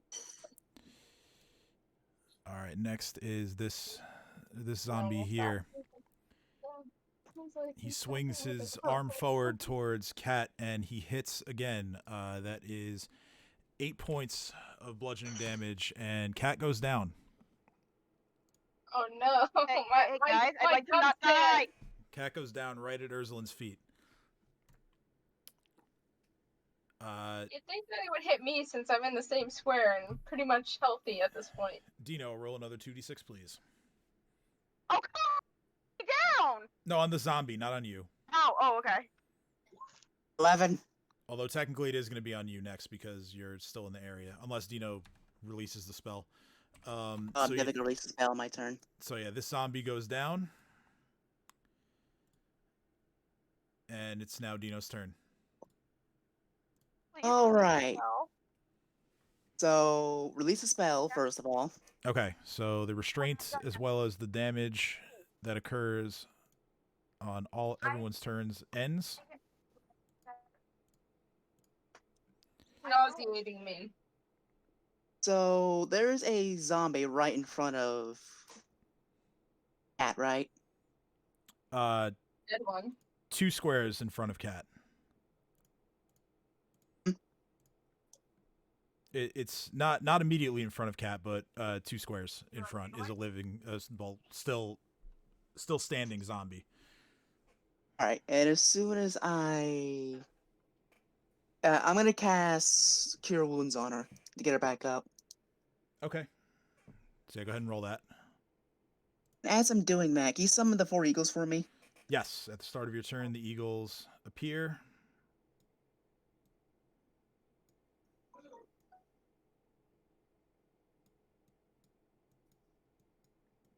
If you want me to move them around at all. Not bad. Oh no, like I get to point where they spawn, and I want to spawn right to where the old man is.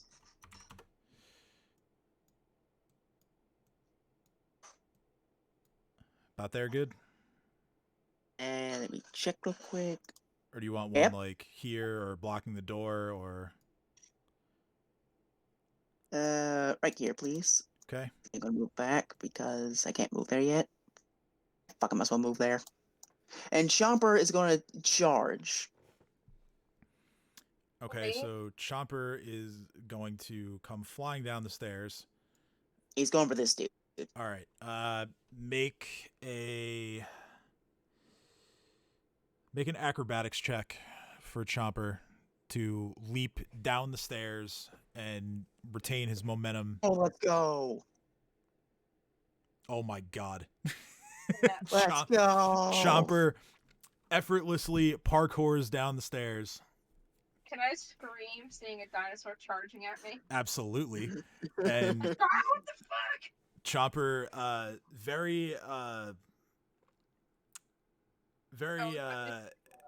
uses his agility rather to land and then turn and engage this zombie that's now directly in front of him.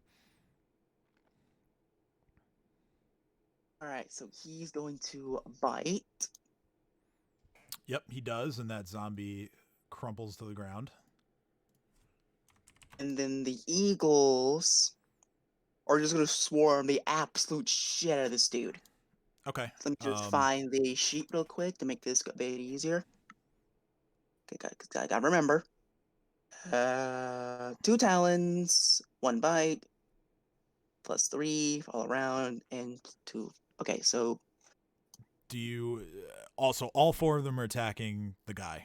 You don't want to. I just want to. Next turn. I want to go one at a time to see how much effort it's gonna take. Gotcha. So like there'll be 1 zombie left. All right, so yeah, just okay. We'll roll attacks and damage for 1 eagle at a time, just in case, because, like I said, they're pretty low. So that's a. Yeah, I don't have their attack bonus in front of me, so. So 14. 14 hits. Okay. So that's a d4. Okay. Plus. So the guy only had 1 hit point left, so how do you want to do this? So, being thoroughly annoyed, as my eagles typically are whenever they get pissed off, they're going to, at least this one, is going to rip out this guy's ribs. Okay. So, as long as his intestines, his heart, his lungs, everything on the inside. So all of his insides are outsides. Nice. So the eagle specifically targets the area that Ursulin had blown off with her gunshot.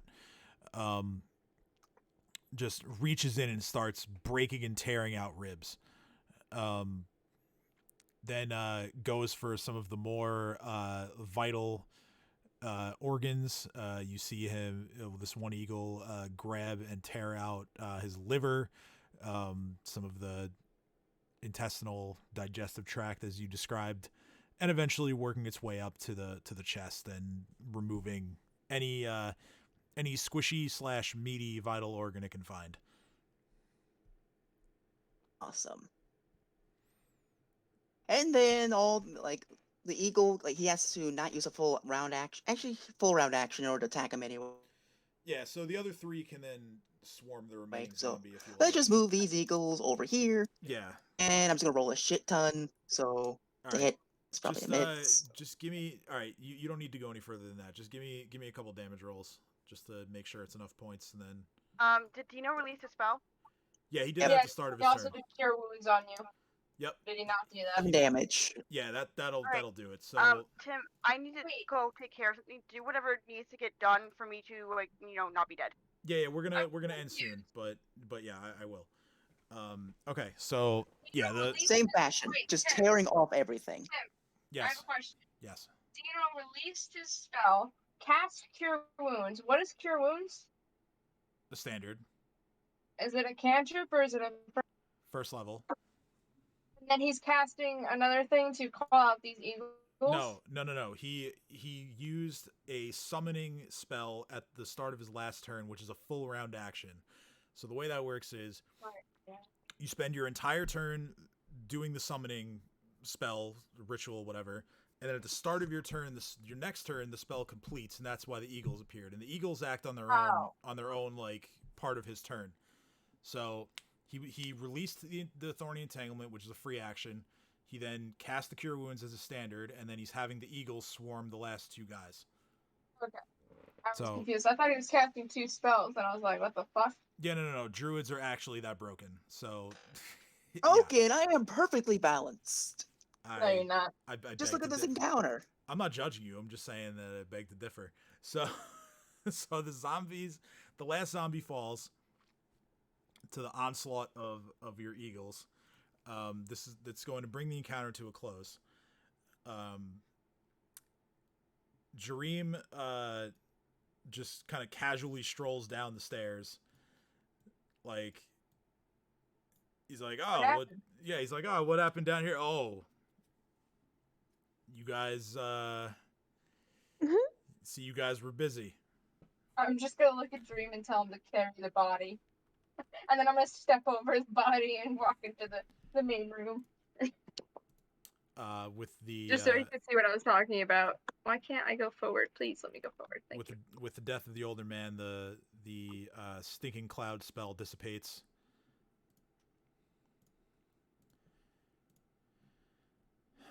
Removing any remaining conditions that were on you guys.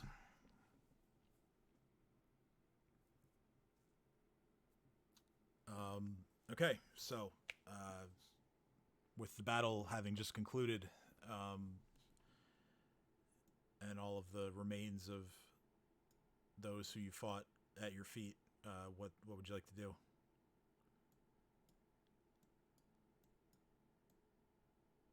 Well, I'm gonna give a fig to both Cat and Cade. Okay, so that's the fast healing one. So it takes 10, 20. It takes about 3 minutes of just standing around after having eaten the figs, but by that point, the two of them are back to full health. And then I like to loot the old man's body, because I'm pretty sure the zombies don't have anything, but might as well check the actual dude. All right, so yeah, go ahead and roll perception Guidance. as you rifle through his belongings. That my belongings. I want them fair and square. I bop Dino right on the head and say, no, not your belongings. I get to see what he has too. He actually fucking understood me. He also tried to kill keep you. him. All right. You can keep him, but I still want to see if he has any books or anything on him because he knew what the fuck I was saying. All right, so you find 2 potions, 2 wands. You find a pretty nice looking dagger, a key ring, and between his pockets, his various pockets, he had coins in a few different ones. You find a total of 11 platinum pieces and 18 gold pieces.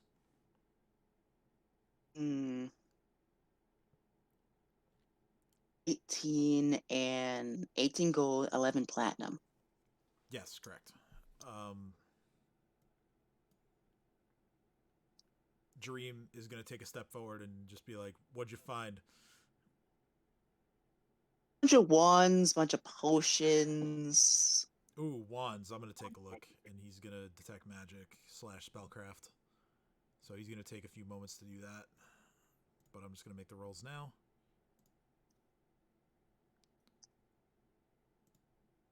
Okay. I'm going to try to see if there's anything I can discern on the zombies' bodies. The zombies, really nothing of value. No. I mean, like, because of what they were saying, that he was being handed bodies. So, like, if I can discern, like, if they're anyone. I understand. No real distinguishing markings or wounds or any sort of like carvings that were similar to what you found on the man in the lumber mill. Okay. Not much to them. At this point, the doctor steps through the door at the bottom of the stairwell, and he sees everything that's happened, and he's just going to, like, sort of with, like, almost as if his mind had been, like, blanked out, he's going to just, like, walk through everything and come up to this spot against the wall right here, and he's just going to slump down to the floor in a seated position. He's just going to say, I'm ruined. I'm gonna put my hand on his Eric. shoulder and go, "Hey, buddy. Well, Explain yourself. What's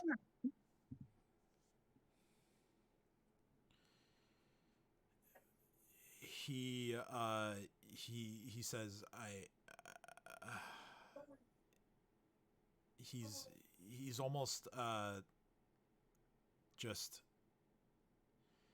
unable to get the words out. Cade, you can roll sense motive if you want. I don't. Hey.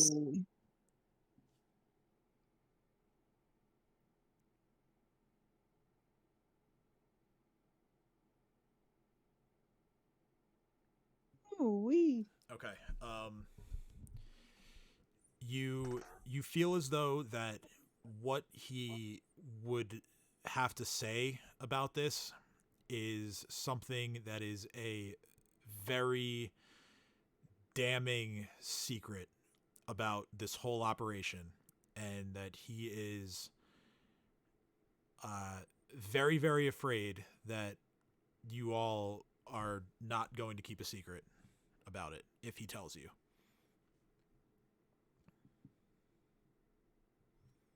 I tried to calmly assure him that if he was coerced or put into a situation where he didn't have any other option besides work with them, that I would do whatever I could and pull whatever strings I could to have that noted, and that this doesn't necessarily have to ruin you. You just gotta work with us now, or you will ruin everything for yourself. He's going to look up at you, and he's going to he's just gonna sit there in thought for drop something again. He simply looks up at you, and he says, let me make you a deal. The man you've just slain is a man who has done quite a bit for me, but of course that came at a price. A while ago I was in danger of losing my institution, and he invested. Now, before I go any further, here's the deal.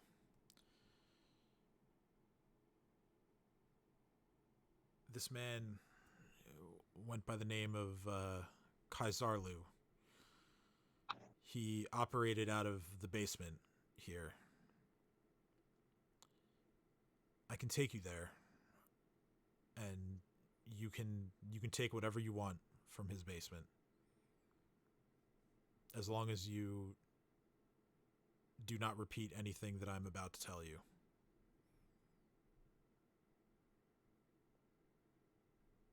Cade promises He looks that at they will not repeat any of this out loud. he looks at everyone else in turn.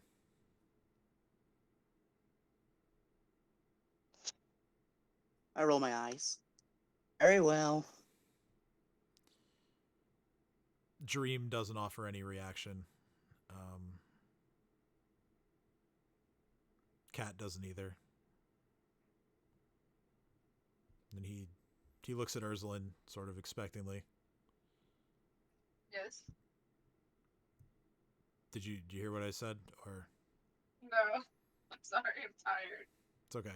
Not messing with Jason, goddammit. The I am not. He's playing on his phone. the deal he's trying to make you is that the guy you just killed was an investor that sort of saved this sanatorium from going under, and this guy worked out of the basement, and he's saying that in exchange for allowing you to go into the basement and take whatever you want, he will tell you everything that's been going on, but you're sworn to secrecy, that you can't repeat it to anybody. Okay. I'll probably Everyone forget else it has next agreed. session, so it's okay. as long He's as I he's get basically to just that. trying to buy your silence, since he knows he's not getting out of this without telling you the truth. Alright. He says, very well. So the deal that we had in place here was I would take in patients that needed help, but it wasn't simply that. My methods are rather unorthodox and occasionally painful. When a patient is unable to withstand my treatments, they pass on, and I give the body to him, to Kazarlu. He does a lot of experiments on these bodies that I'd rather not know about. But the zombies that you saw before you surely were among them. And it's just been so long of trying to operate this facility, and while yes, the ways that I was treating my patients wouldn't be accepted likely anywhere, but I did what I needed to do to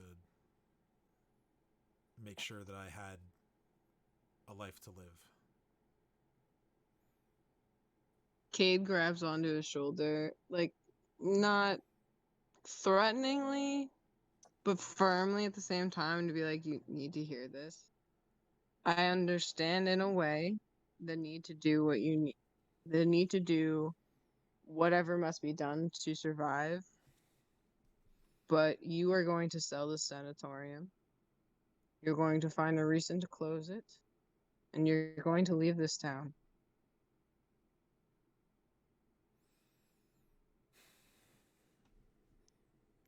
Well, I simply don't know where I would go. But Cade digs their nails in slightly into his shoulder and says, well, I can guarantee you that if you stay here, there isn't much of a life for you to live.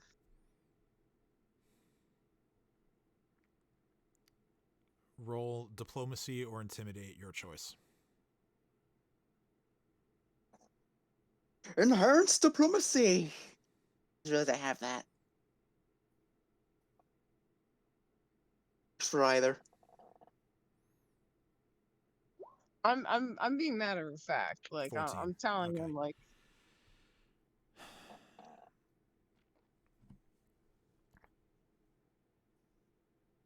he knows the situation that he's in, so it's very clear that it's not even like a threat. It's just very clear, like, you have our silence for now, but I'm dumb and I make mistakes.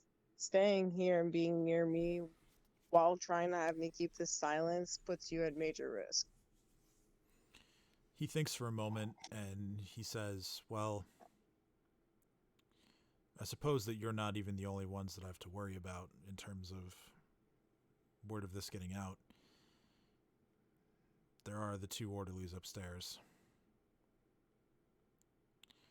And once they realize that this operation isn't going to continue, I have to believe that they're going to strike out on their own and who knows from there? Well, Excuse me? you might have an option then. You can go with them. The three of you can figure out another service you guys could go into. I don't know. Go see if one of the courts needed torture. Cade rolls her eyes.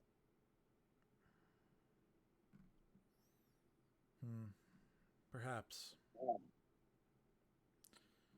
Well, at any rate, I'm going to head upstairs and see the situation there. I ask again that you only take from the basement. Anything else in Fair here deal. anything else in here belongs to me, and I'm going to need everything I can muster for whatever I do next. Fine. One condition. What's your condition?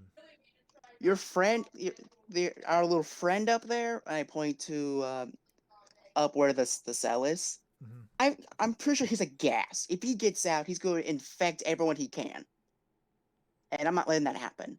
If we were to let you go, I'm going upstairs and I'm killing him.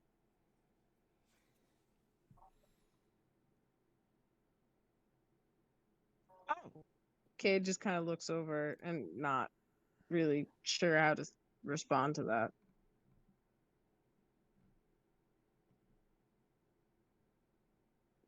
He thinks for a bit and he says, "Well, we'll just have to come up with a way to dispose of him. But that's for me to figure out."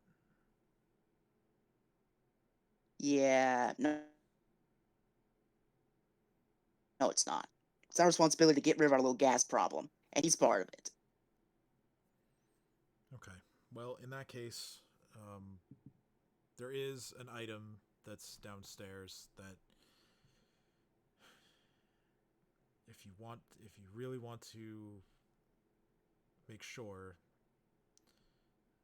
Anyway, there's an item that you'll want to leave with me then. Karzarlu had a wand that he used whenever I would send him down a body, just for the purpose of preserving it until he needed it for another one of his experiments. Those of you with spellcasting, you make the connection that he's referring to. It's a wand of gentle repose. I'm so hot right now. He says, just you can leave that one with me, or you can take it for yourselves after we take him out and then cast the spell.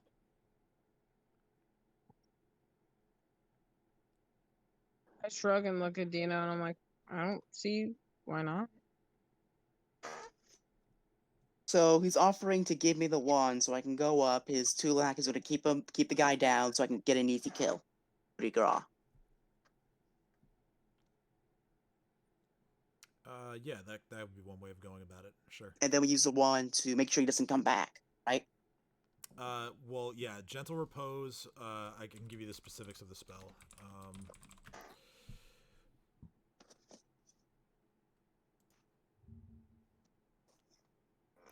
Gentle repose, you preserve the remains of a dead creature so that they do not decay. Doing so effectively extends the time limit on raising that creature from the dead. Days spent under the influence of the spell don't count against the time limit. Additionally, the spell makes transporting a slain and thus decaying comrade less unpleasant.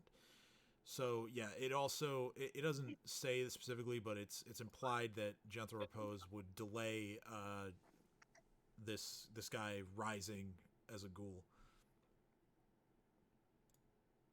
Alright, I'll take it.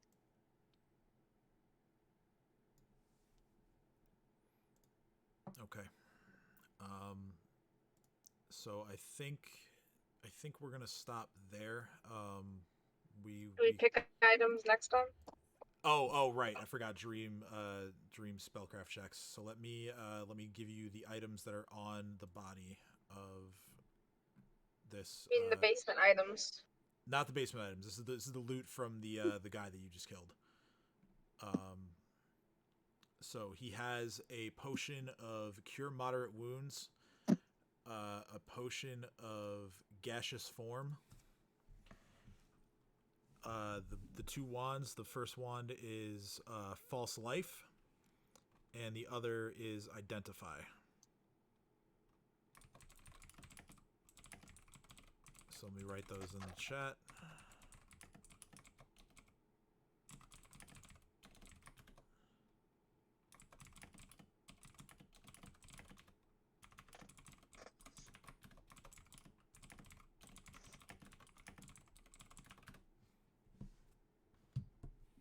So that's the loot. The other thing, the dagger is not magical. It's just a masterwork dagger.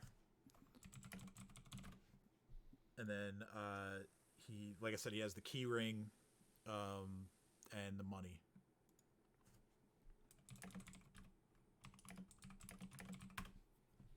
So that's everything. Okay. So, what's the one of false life do? That is Dream has that spell, so I can tell you that very quickly. What that spell does, it is cast on yourself. It gives you 1d10 plus 1 per caster level, so it's a minimum of 3 because it's a second level spell. So we'll just go with that. It's 1d10 plus 3 temporary hit points for a standard action cast. Safe to say he should take that, as he has his own spell list. I'm pretty sure I don't. And I call dibs on the cash. Excuse me? No. We split that evenly. At any rate, we can figure that out off game or even at the start of next week. So yeah, we'll pick up from there with you guys heading downstairs to loot the basement and deal with the issue upstairs. So yeah, I know we ran kind of long tonight. So for the viewers, there will not be a game next week. I will be on vacation, and it is also my birthday next Thursday, so I'll be celebrating that. And Yay! so we will be back in 2 weeks on the 17th with the continuation of our game. As always, we thank you very much for your viewership. It means a lot, and we'll see you next week. Have a good night, everybody. Good night, all.